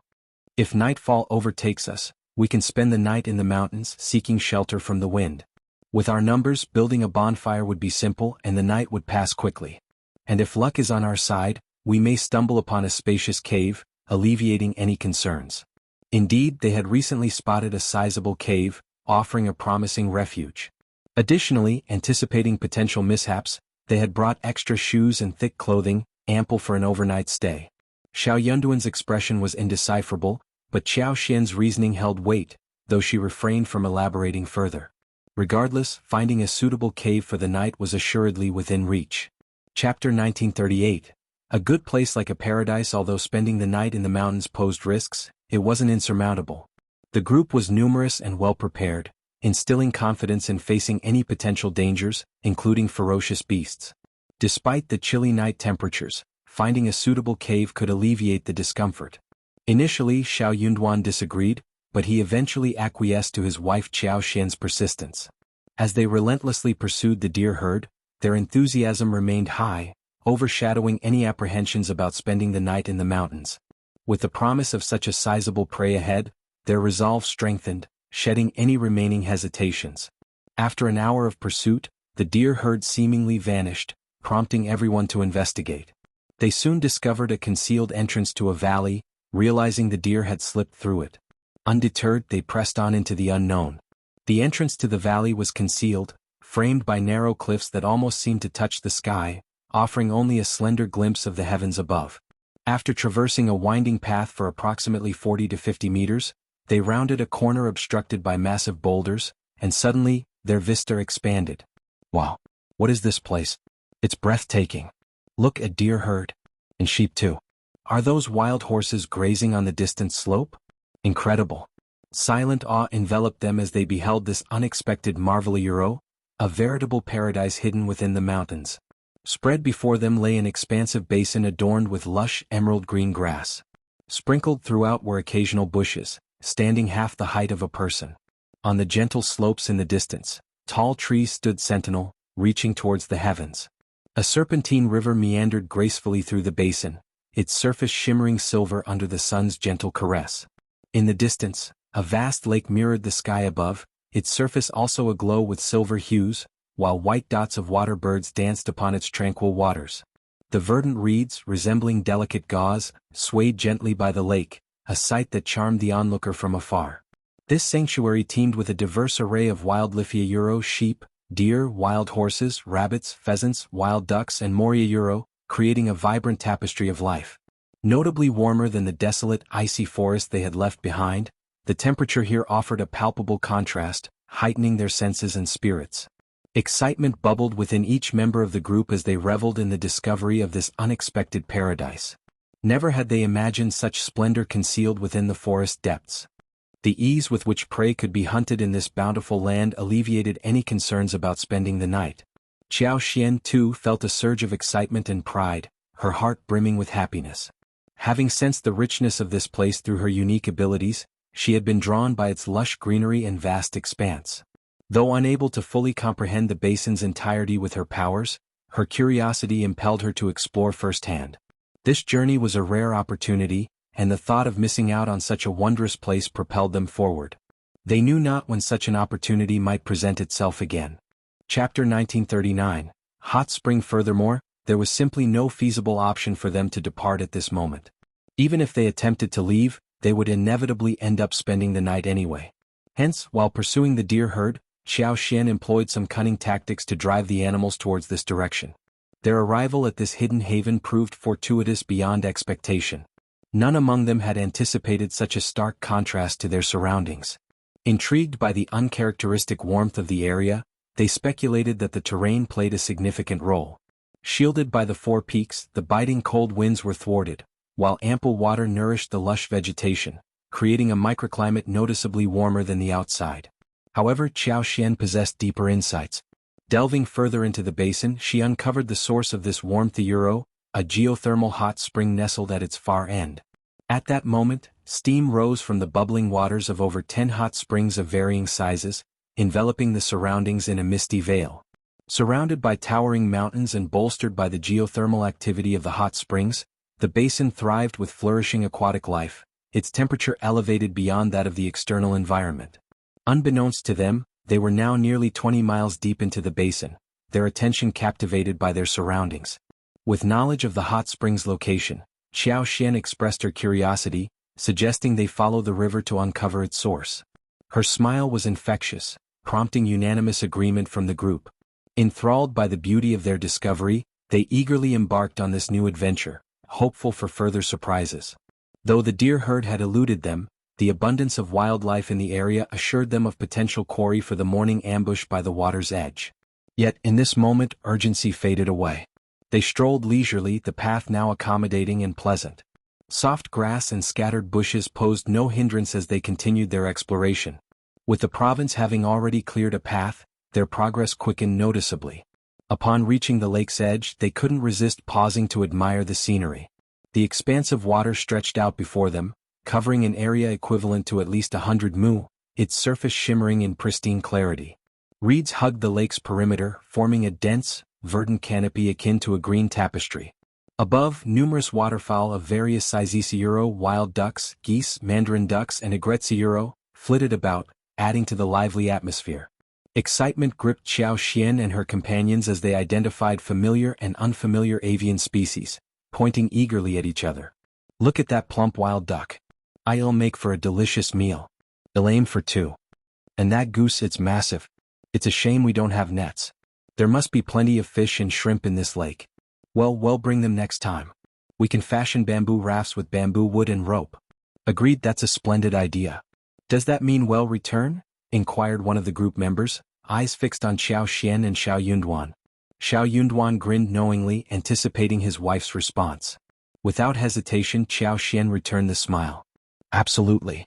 Why wouldn't we revisit such a splendid spot? But let's keep it among ourselves. No need to share this gem with anyone else. Once we're out of here, remember mum's the word. If word spreads, it won't remain our secret sanctuary, she cautioned, garnering nods of agreement from the group. Xiao Yunduan reiterated sternly, you heard her. This stays between us. No one else needs to know about this place. Chapter 1940. Good place. Jiangxi's heart skipped a beat. Lord Madam, rest assured. We understand the significance of this place and your intentions for it. We won't breathe a word of it to anyone. Initially, some members of the group hadn't grasped the gravity of the situation. However, upon Jiangxi's reminder, they swiftly recognized the importance of secrecy and pledged their commitment to it. Xiao Yunduan nodded approvingly. As long as you keep that promise. While initially unsure of their plans, Xiao Yunduan couldn't ignore the potential of such a remarkable locale. It would be a waste not to capitalize on its possibilities. Qiao Xian's vision was clear and concise: developing the area into a ranch. Her proposal encompassed raising cattle, sheep and horses, while also creating ponds for ducks and geese. The prospect was tantalizingly promising. With its natural beauty, ample space and concealed location, the area seemed tailor-made for such endeavors. Surrounded by mountains on three sides and with a narrow entrance, its defenses were formidable. Their brief sojourn by the lake only heightened their curiosity, fueling their eagerness to explore every corner of the basin and unlock its full potential. As the day waned, the sun's rays softened, casting gentle hues across the basin. Despite its vastness, the imposing shadows of distant mountains instilled a chill in the air. Sensing the encroaching dusk, the group quickened their pace. Before long, they noticed wisps of rising water vapor, accompanied by a noticeable rise in temperature. Puzzled yet intrigued, they exchanged speculative glances. Jiangxi's sudden revelation broke the silence. Could that be a hot spring up ahead? It would explain the warmth, especially in winter. Wu Guan's eyes widened in realization. It seems likely. But the intensity of the steam. This must be an exceptionally large hot spring. I've never seen anything like it. Indeed, echoed the others in agreement. Those unfamiliar with hot springs like Lu Fu, Qiao Qiao and the rest, bombarded Wu Guan with questions, eager to comprehend this natural phenomenon. As Wu Guan elucidated, their eyes widened in astonishment, their anticipation for what lay ahead heightened. The idea of naturally heated spring water bubbling up from the earth without the need for firewood seemed almost magical. With laughter and excitement, they hastened their steps toward the basin's end. True to their expectations, a vast hot spring awaited them, enveloped in swirling steam. The warm vapor caressed their faces, inducing a sense of relaxation and tranquility. Confronted with such a welcoming sight amid winter's chill, none could resist the allure of warmth. As they crouched beside the water, Xiao Qiao and the others eagerly dipped their hands in, exclaiming in delight, "Wow, it's really hot. So comforting and magical. What a marvelous discovery. It's incredibly convenient." Their spirits lifted, they settled into comfortable spots to wash their hands and faces. Qiao Xian issued a cautionary reminder, advising everyone to test the water's temperature beforehand to avoid any burns. Some sections were as scalding as boiling water, posing a risk of injury. Even Xiao Xian and Xiao Yunduan indulged in the ritual of cleansing their hands. Tempted by the natural hot spring, Xiao Xian entertained the notion of taking a bath. However, given the circumstances, it was clearly impractical. It wouldn't be appropriate for her, as the prefect's wife, to partake in such a leisurely activity in the wilderness, especially with so many subordinates present. Such behavior would be deemed impolite and improper. Regrettably, she had to resign herself to the reality of the situation. Chapter 1941. Build a hot spring villa. Xiao Yunduan couldn't help but notice his wife's contemplative gaze fixed on the hot spring water. He knew what she was thinking and he found himself entertaining similar thoughts. Approaching Qiao Xian with a smile, he suggested, "Dear, how about we establish a hot spring villa here? It's not far from An City and we could spend a few days here." Qiao Xian's smile mirrored his own. "I was just about to suggest the same thing. Building a hot spring villa here wouldn't be too complicated. Just a wooden house would suffice. Beyond this basin lies the ancient forest, teeming with resources. Even without venturing out, we have lakes, rivers and abundant prey right here." Xiao Yunduan nodded in agreement. Come spring, when the weather warms up, well arranged for its construction. Excitedly, Qiao Xian added, "I'll design the villa to incorporate the hot spring directly." Perfect. Their eyes met, brimming with shared enthusiasm as they delved into planning. With nightfall approaching, preparations for dinner and lodging commenced. Zheng Sang, Wu Guan and the others, well-versed in the routine, required no instruction from Xiao Yunduan and Xiao Xian. Wu Guan led 2 individuals to scout for a suitable campsite, while Yi Mianmian, Xiao Qiao, and Lu Fu set about handling the prey. Some ventured to gather firewood, while others prepared a space for a bonfire and barbecue.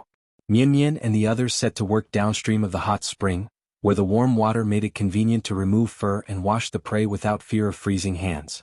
Today's catch of wild pheasants, hares, wild ducks, and grouse was swiftly cleaned in the soothing warmth of the water. Meanwhile, Yi attended to the deer he had hunted, slicing the meat into pieces and threading them onto tree skewers. Once skewered, they sprinkled a mixture of seasonings over the meats, allowing them to marinate and enhance their flavor for the upcoming roast. The abundance of trees on the hillside provided an ample supply of dead branches, easily gathered for firewood. Returning with their finds, the group wasted no time in starting fires. With nearly 20 people present, 2 fires were lit, ensuring everyone could partake in the cooking process. As the flames crackled and danced, each person took charge of roasting their own skewered meat. Mianmian and Xiao Qiao, aware of Xiao Xian's preference for chicken wings, thoughtfully skewered 3 pairs for her. They also prepared marinated wild duck legs, wild chicken legs, and succulent skewers of deer suet. Knowing Xiao Xian and Xiao Yunduan might not finish them all, they ensured there was plenty to share with the group. Once the meat was roasted to perfection, Wu Guan and the others who had ventured off to scout for a suitable campsite returned. Their faces were alight with smiles, their excitement palpable. It was evident they had secured a favorable spot for the night. Thanks to Lord and Madam, Wu Guan began, we stumbled upon a cave atop a nearby hill. Upon inspection we found it spacious and dry. Let's make camp there and light a fire at the entrance for warmth. His announcement elicited cheers of gratitude from the group. Indeed, thanks to Lord and Madam, we have a comfortable place to rest tonight. No worries at all. Xiao Xian and Xiao Yunduan exchanged amused glances. They couldn't help but find the situation amusing. After all, they hadn't been the ones to discover the cave. Chapter 1942, Spending the night in the forest with a secure place for the night, the tension dissipated, and an air of relaxation settled over the group. Amidst lively conversation and laughter, the savory aroma of roasted meat wafted through the air, sizzling and crackling as it dripped onto the flames. Flipping the meat and adding seasoning, they continued to roast until the fragrance intensified, enticing all with its mouth-watering appeal. As the last morsels were savored and the sun dipped behind the mountains, they extinguished the bonfire and followed Wu Guan and the others back to the cave, carrying firewood for the night. Navigating the slope proved effortless, and soon they reached the cavern, spacious and dry as promised by Wu Guan's earlier assessment. With discussions underway, arrangements were made for night watch duty. A fire was kindled at the cave entrance, ensuring warmth and security throughout the night. As everyone settled in, Xiao Xian called for Li Xia, Mianmian and Xiao Qiao to join her and Xiao Yunduan, carving out a space for their small group within the larger gathering.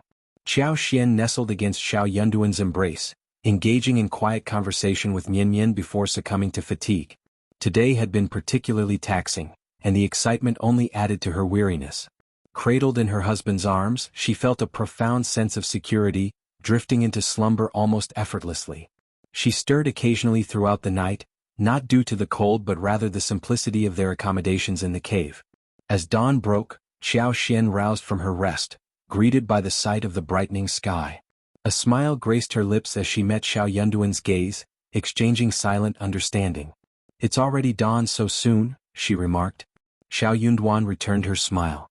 "Indeed. Unlike home, we can rise with the sun here."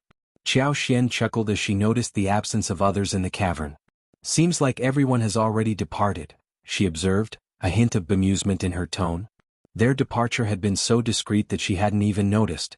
Xiao Yunduan offered his hand to help Xiao Xian up, and as they exited the cave she remarked with a smile, "I wonder if Ainen slept well last night. He must have missed me. Let's head out now, maybe we can make it back to An City tonight." Xiao Yunduan replied, "Ainen is just a boy, there's no need to fuss. Children sleep well when they're tired regardless of whether you're with them or not." Xiao Xian shot him a reproachful glance. "He's still young, you shouldn't speak about him so casually. You usually spoil him too."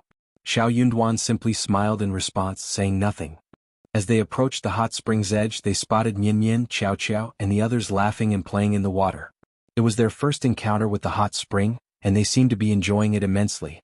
Upon noticing Xiao Xian and Xiao Yunduan's arrival, they eagerly greeted them, ready to share their experiences. After a quick freshening up, Xiao Xian and the group headed to the spot where the bonfire had been roasted the night before. Not long after, Xianxia and the others returned one after another. The atmosphere was filled with jubilation as everyone recounted their gains from the expedition. The prey in this area proved to be exceptionally abundant and delectable. Despite the distant howls of wolves during the night, likely driven over the mountain to hunt, the lush vegetation still attracted numerous herbivores. Xianxia and his companions enjoyed a fruitful morning, resulting in a bountiful harvest of 10 deer, along with 20 to 30 pheasants, hares, wild ducks, and more. For breakfast, they roasted pheasants, wild rabbits, and other small game, savoring the fruits of their labor before preparing to depart.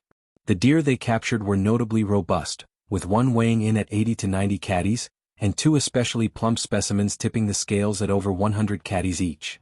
Chapter 1943. Returning to the city, more than 10 individuals returned from their excursion, laden not only with the deer they had captured but also with yesterday's harvest of Gastrodia alata and Ganoderma lucidum. Along the journey, they also managed to casually hunt a few wild rabbits and pheasants, returning with a bounty of game. The journey had been considerable, justifying the acquisition of such prey. Despite widespread envy, others could only resign themselves to this reality. By noon, the returning party reached the village where they had been staying. Deer hunting in the forest was a rare feat, even for the most seasoned hunters who hesitated to venture too deeply into its depths. The return of Xiao Xian, Xiao Yunduan, and their companions with such a remarkable haul left the entire village in awe. Almost the entirety of the village flocked to the land officer's residence to witness the spectacle. Excited children dashed around exclaiming, "Look at the big deer! Look at the big deer!" They eagerly squeezed in, their envy palpable. One of the village's landlords even inquired if they were willing to sell the deer. However, selling was out of the question.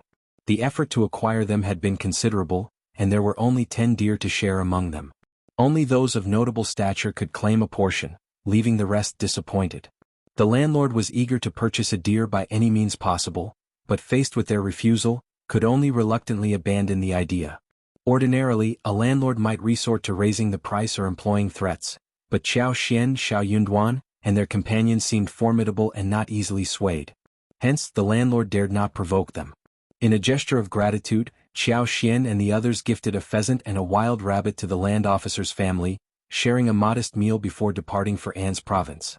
Although they had already settled their accommodations with the land officer's family, the added gifts brought joy to their hosts, who bid them farewell with smiles. As night fell, Xiao Xian and company returned to the state office. After freshening up and changing out of their travel-worn attire, Xiao Xian went to check on her son. Children often seek reassurance from their mothers, particularly in the darkness of night. The little girl's muffled cries for "Mom" prompted relief and happiness among Nanny and the others when Xiao Xian arrived. The little guy was so happy that he screamed and threw himself at Xiao Xian, almost falling off the bed.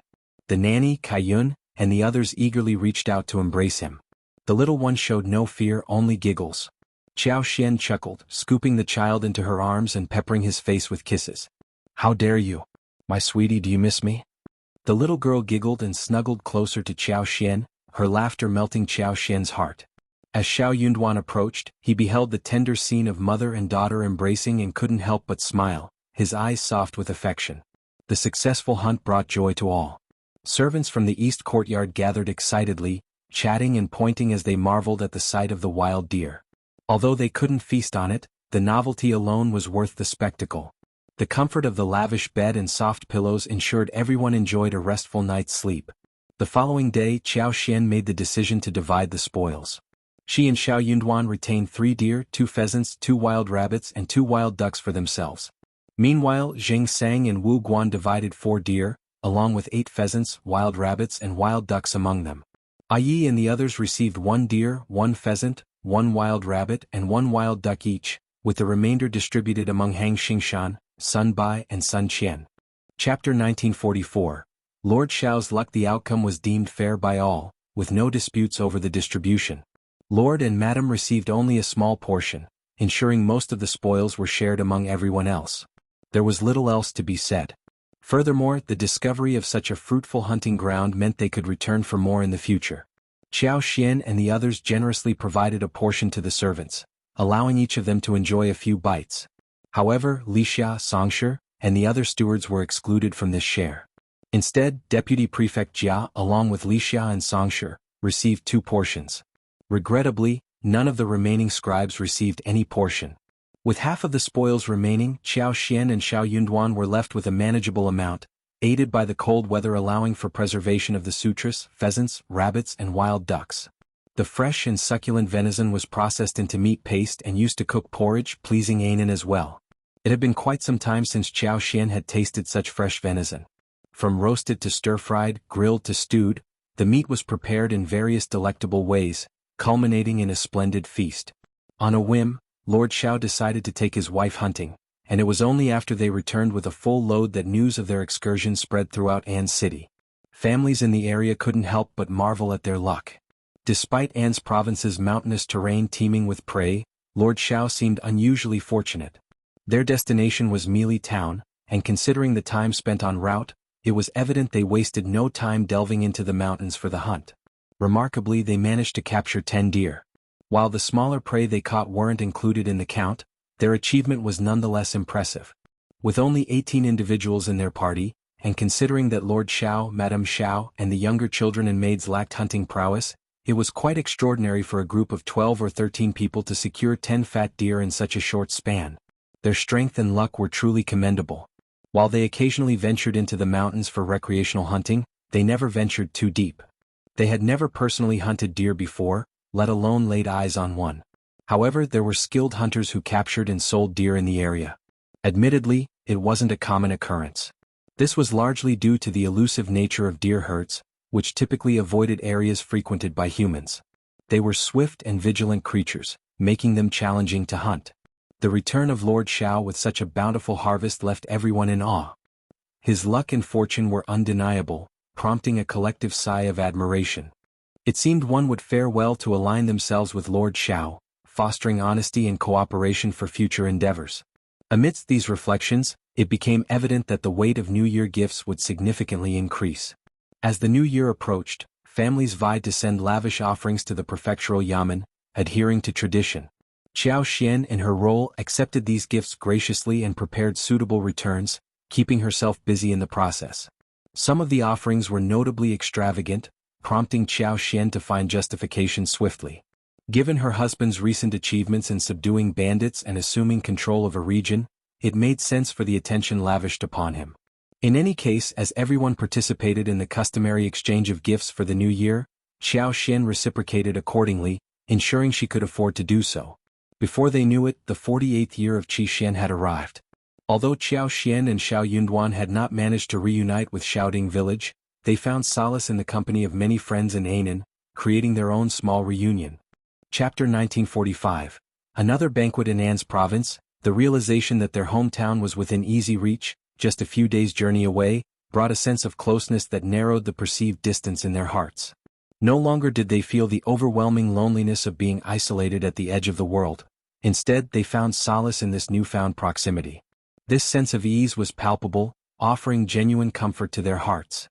As parents, Xiao Xian and Xiao Yunduan found themselves immersed in numerous social engagements during the Spring Festival, leaving them with little free time.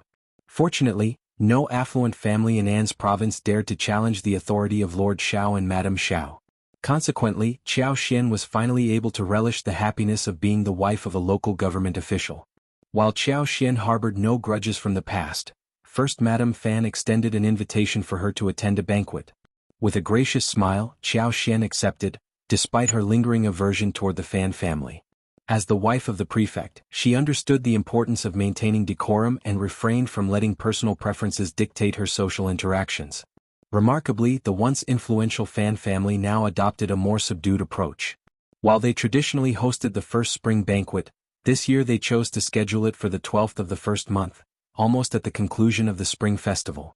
The scale of the banquet hosted by the Fan clan this year was notably smaller compared to previous years.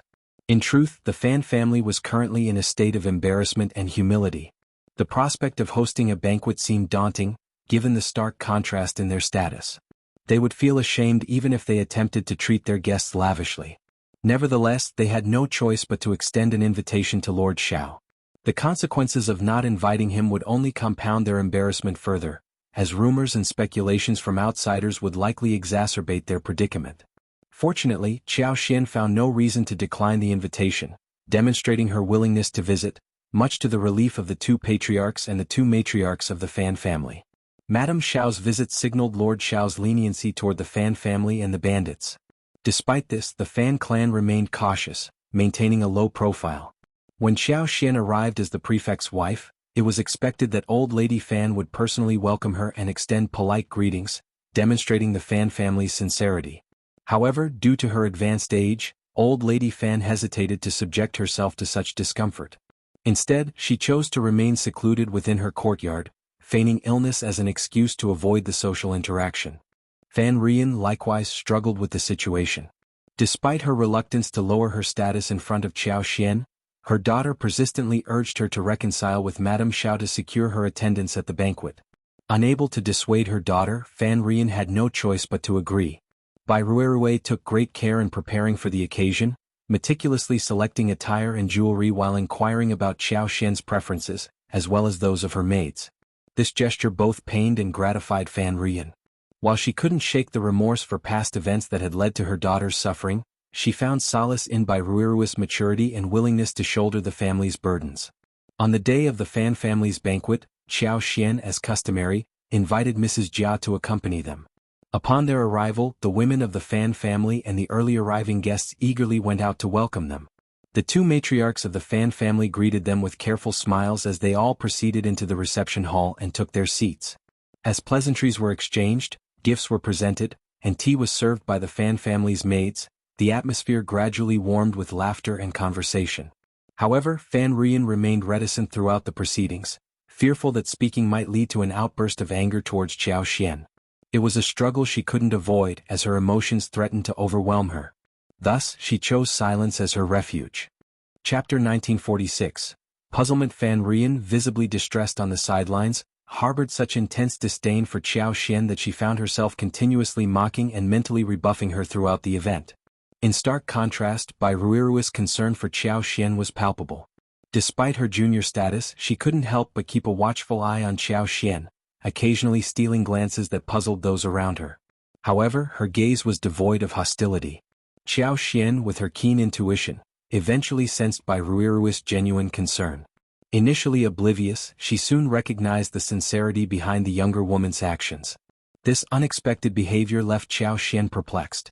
She never imagined that Fan Rian's daughter would harbor a desire to befriend her. Uncertain of the mother and daughter's motives, Xiaoxian couldn't shake the feeling of apprehension. However, the prospect of Fan Rian reforming her ways instilled a sense of cautious hope. Despite her skepticism, Xiaoxian found solace in the notion that Fan Rian was at least fearful. In her eyes, that fear served as a deterrent, ensuring that the event proceeded without incident. As the day came to a close, and the Fan family bid farewell to Xiaoxian without any disruption, a sense of relief washed over the two matriarchs, finally allowing them to exhale the tension that had plagued them throughout the gathering. After bidding farewell to the guests, the two matriarchs finally allowed themselves to relax, feeling deeply exhausted yet satisfied with the successful outcome of the event. However, second Mrs. Fan didn't immediately retire to her courtyard for rest. Instead, she sought out her sister-in-law to discuss the day's events. She couldn't help but express her confusion, remarking, "Today was quite intriguing, wasn't it? Despite our sister-in-law refraining from causing trouble after being taught a lesson, I can't quite fathom Ruerue's behavior. In the past, she was always in cahoots with her mother, singing praises to Old Lady Fan. But today, she seized the opportunity to cozy up to Madame Xiao and shower her with flattery. It's as if the sun is rising from the west." Second Mrs. Fan continued, "And did you notice her attire? Normally, she prefers flashy and ostentatious outfits adorned with gold and silver embellishments. Yet today she exuded a much more refined and elegant aura, especially with those striking snow-green embroidered chrysanthemums." First Madame Fan furrowed her brow, equally perplexed by Ruerue's sudden change in behavior. After pondering for a moment, she offered a tentative explanation. "Perhaps this is just a phase of adolescence. Given the recent upheavals in the family, it's possible that Ruerue has undergone some internal changes. From what I observed, she seems to possess a bit more resilience than her mother. Second Mrs. Fan scoffed. I hope you're right. If that mother and son duo continues their scheming, our family will truly be in dire straits. No one can endure being tormented repeatedly. In my opinion, even if that girl is frightened, there's no need for her to ingratiate herself with Madame Xiao. It's better to keep her distance from Madame Xiao and the state government altogether. That's the safest course of action. Second Mrs. Fan's fear was palpable. After all, Lord Xiao and Madame Xiao had dealt with such formidable mountain bandits. What weight did the Fan family carry in comparison? It was almost laughable. Thanks to that self-righteous woman's actions, they had no real rapport with Lord Xiao and Madame Xiao. Despite attempting to move past previous conflicts, they remained marginalized compared to other families. Therefore, it was deemed fortunate to maintain a considerable distance from them, ensuring a stable life with no concerns about sustenance while safeguarding their existing industries. Chapter 1947. Interrogation. Restoring the prosperity of the past, at least for the next few years, seemed impossible. Second Mrs. Fan acknowledged this reality with a pragmatic outlook, harboring little attachment to past glories. As the wife of First Madame Fan, she was perhaps even less willing to accept this truth, yet she could bear it. She begrudgingly admitted its validity. But when it came to Fan Rian and her daughter Euro, First Madame Fan pondered for a moment before deciding, I will speak with them. Second Mrs. Fan nodded in agreement. That's right, sister-in-law. Don't forget.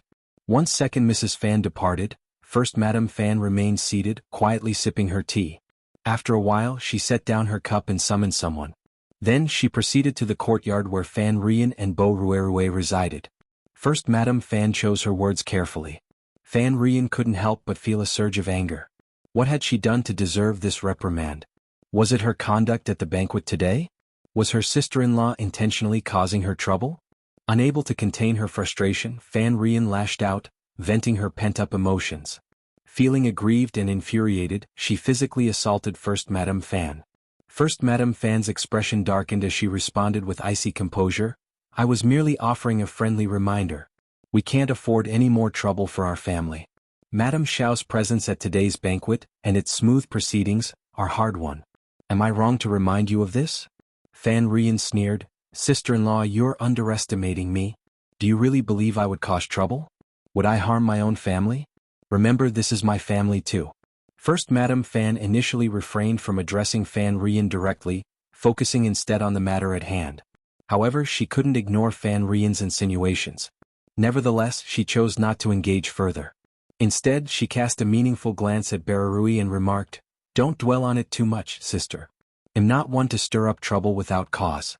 I have my own reasons for being here. It's unusual for me to visit Madame Xiao when I have free time.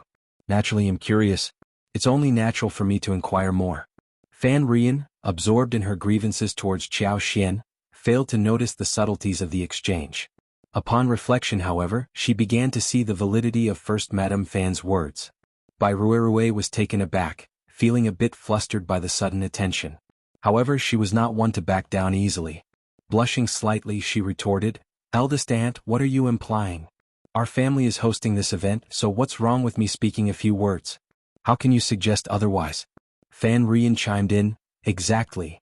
Ruerue is also contributing to the family. She's merely being courteous to Madame Xiao. Are you not satisfied with that? First Madame Fan remained firm, stating, There's no need for flattery. I've made my intentions clear. I'm well aware of my actions.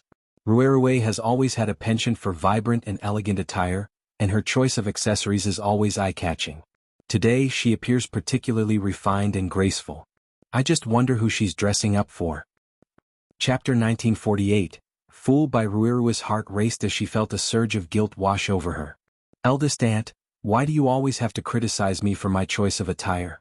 Can't I wear something delicate and elegant like this dress? First Madame Fan scoffed. I never said that.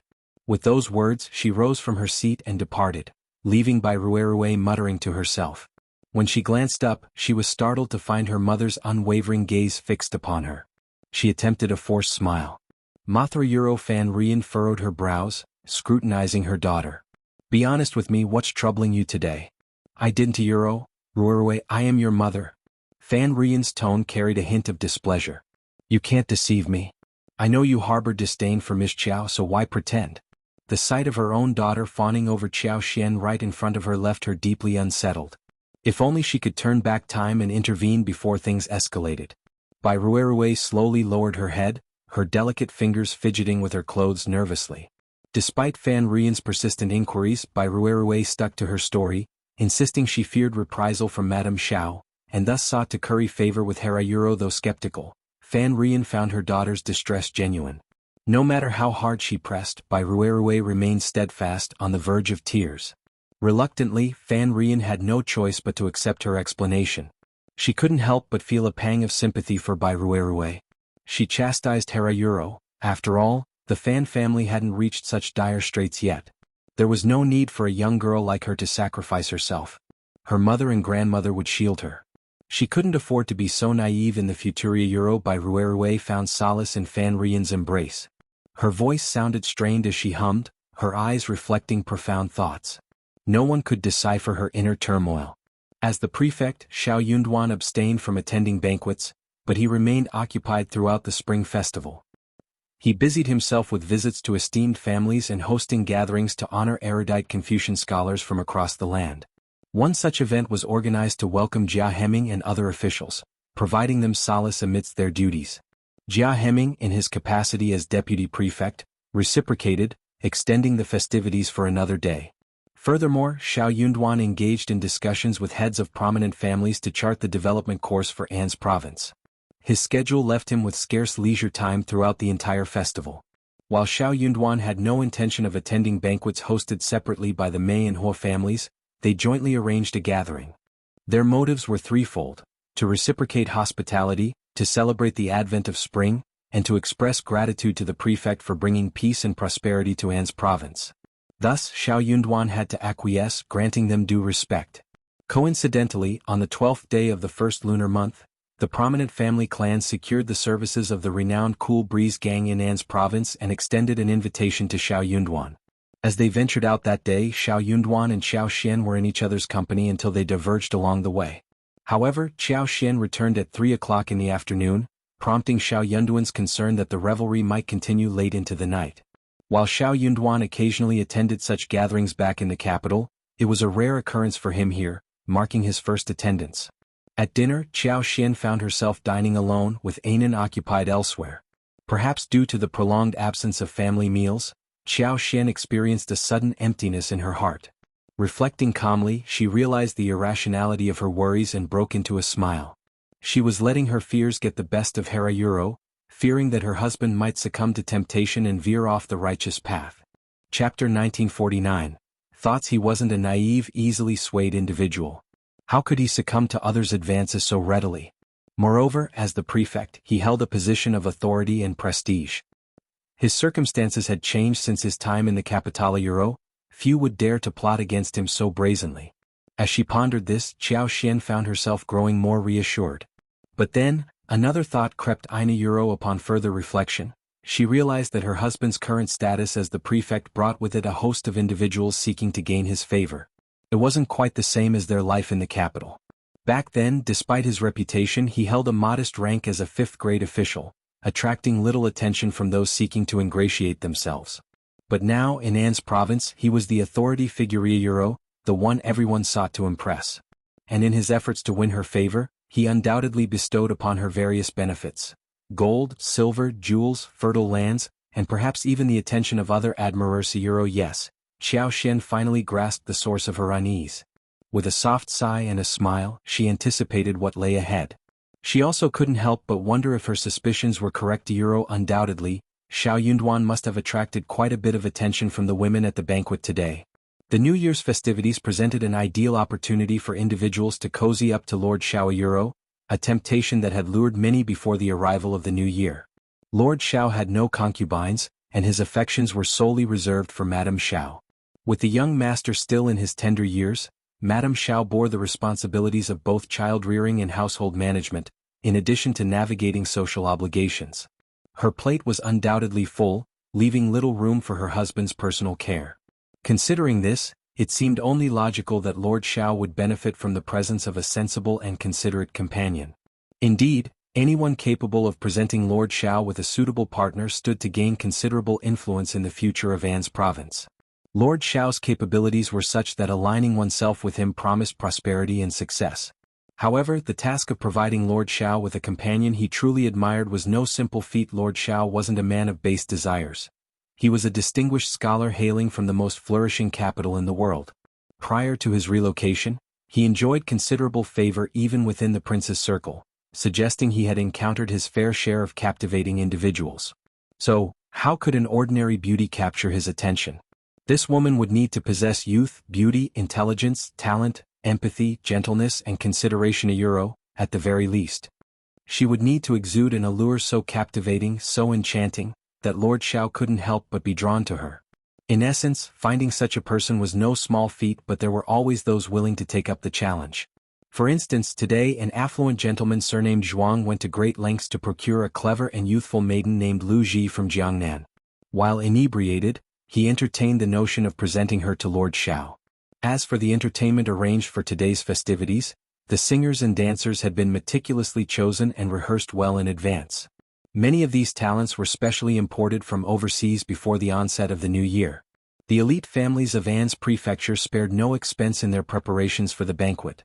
Commencing at noon, the banquet commenced with guests seated amidst the soft strains of music, engaging in jovial conversation and laughter. The ambience was vibrant and convivial. Meanwhile, the gentlemen congregated, indulging in food, drink, and musical merriment. Before long, they found themselves unwinding as they engaged in animated discourse. Chapter 1950. Dance. Xiao Yunduan wasn't particularly fond of these social gatherings, but he understood their necessity and prevalence. He wouldn't display any displeasure or rebuke simply because he didn't enjoy them. He knew he had to put on a good show and navigate through the day. As the wine flowed and the dishes circulated, the atmosphere grew even more buoyant. Conversations grew livelier, with some attempting to introduce risque, humor into the mix. Observing Xiao Yunduan's disapproving frown, they promptly ceased their inappropriate banter. Following the main course, the table was cleared, making way for an array of exquisite fruits, snacks, fragrant teas, and fine wines. The temporary stage, though devoid of any ambiguity, hosted a spirited performance, adding to the festivities. Despite having listened to performances all afternoon and dining well into the night, the excitement persisted. Throughout the event, Xiao Yunduan received compliments and toasts from those around him. He handled them with grace, neither overly affable nor aloof, maintaining a perfect balance that allowed no one to overstep their boundaries while leaving no room for criticism. Feeling weary of the social obligations inside, Xiao Yunduan sought respite by stepping outside for a while. The Cool Breeze Gang, renowned as the most opulent eatery in An's prefecture city, boasted a charming back garden, small yet exquisitely designed. Given its limited space, the garden featured potted flowers of various varieties arranged according to their blooming seasons. Plum blossoms, camellias, azaleas, and more adorned the landscape, their vibrant hues complementing the surrounding rockery, sweet osmanthus, bamboo, and picturesque pines. Nestled in one corner stood a quaint pavilion, encircled by water on three sides with a lively pond housing koi and other fish, adding a touch of whimsy to the scene. As Xiao Yunduan strolled amidst the garden's splendor, he unexpectedly encountered the second old master of the Mei family. Engaging in brief conversation, they were soon joined by others, their camaraderie leading them back indoors to enjoy the ongoing performance. As the afternoon progressed, the sun began its descent toward the western horizon, casting a golden glow over the surroundings. Gathering once more, the guests accompanied Xiao Yunduan for a leisurely walk through the garden, exchanging laughter and conversation. With dusk approaching, they eventually returned indoors, ready to continue the festivities. The evening banquet presented a marked contrast to the daytime affairs. Arranged in a traditional manner, the seating was organized with a prominent central seat flanked by 2 rows on each side, leaving an open space in the middle. Adorning the center was an exquisite flower carpet, while sumptuous dishes were served with meticulous care. As the toasts began, the musicians in the corner struck up a melodious tune, heralding the arrival of a troupe of dancers clad in alluring attire. With towering elegance and snow-white complexions, they captivated the audience with their mesmerizing performance. Leading the ensemble was a veiled figure, her eyes gleaming like autumn water, her waist swaying with graceful fluidity as she sang with dulcet tones. The spectators were instantly enthralled, their eyes alight with admiration and whispered praises.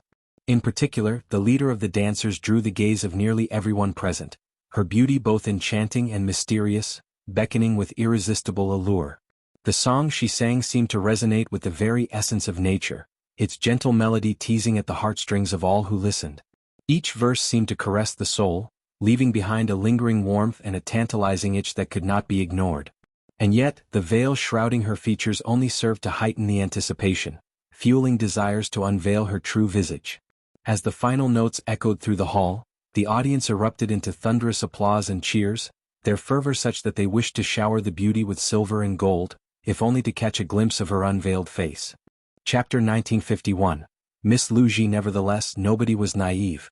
They all understood that this exquisite beauty had been specifically arranged for Lord Xiao. They seized the opportunity to revel in the performance, shamelessly stealing more than a few glances. After today they knew they wouldn't have the chance again. Such a captivating figure, alluring dance moves, enchanting eyes, and mellifluous voice truly epitomized supreme-grade beauty. Those who laid eyes on her couldn't help but feel their pulses quicken and their hearts stir. Lord Xiao was no exception. He was a man after all. It was only natural for him to desire such a treasure that had practically been delivered to his doorstep. Considering it would come at no cost to him, why wouldn't he desire it?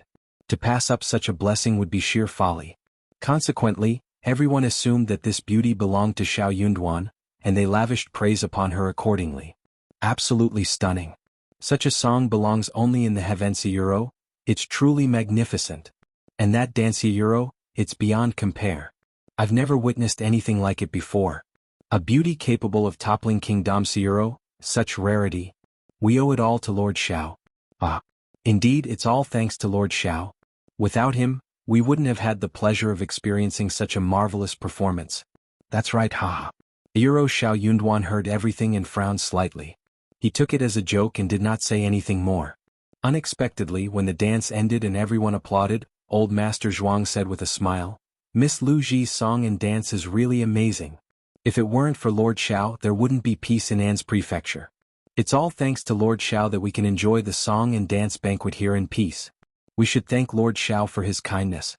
Miss Lu Ji, why don't you toast Lord Xiao on our behalf?" Everyone cheered loudly, clapping and laughing. Yes, that's how it should be. Yes, it's all thanks to Lord Xiao. Miss Lu Ji, please have a toast to Lord Xiao. A few more toasts. True. Miss Lu Ji still had not taken off her veil, but she smiled at Xiao Yunduan with a charming smile. She raised her hand and walked towards Xiao Yunduan with the small white jade wineglass in her hand. The cloud-like dress brought with it a faint elegant fragrance, making one feel relaxed and happy. As the captivating fragrance wafted through the air, many couldn't resist leaning in to catch a whiff, though they made sure not to betray their inner desires too overtly, lest they reveal their less than admirable intentions. Seating herself gracefully beside Xiao Yunduan, Lu Ji extended her glass to him, taking the opportunity to draw closer. Lord Euro, however, Xiao Yunduan deftly sidestepped her advance, gently pushing her back with a furrowed brow. I've had my fill of wine today, so it'll pass. Instead, why don't you grace us with another performance, Miss Lu Ji? I'm sure everyone here would love to see it. Though Xiao Yunduan would have preferred to excuse himself from the situation, he recognized the importance of maintaining cordial relations with the influential families of An's prefecture for the region's development. Regardless of the intentions behind the offer of such a beauty, he couldn't bring himself to accept it. He wouldn't even entertain the idea of touching her. Unaware of her upbringing or background, he could only perceive her as tainted.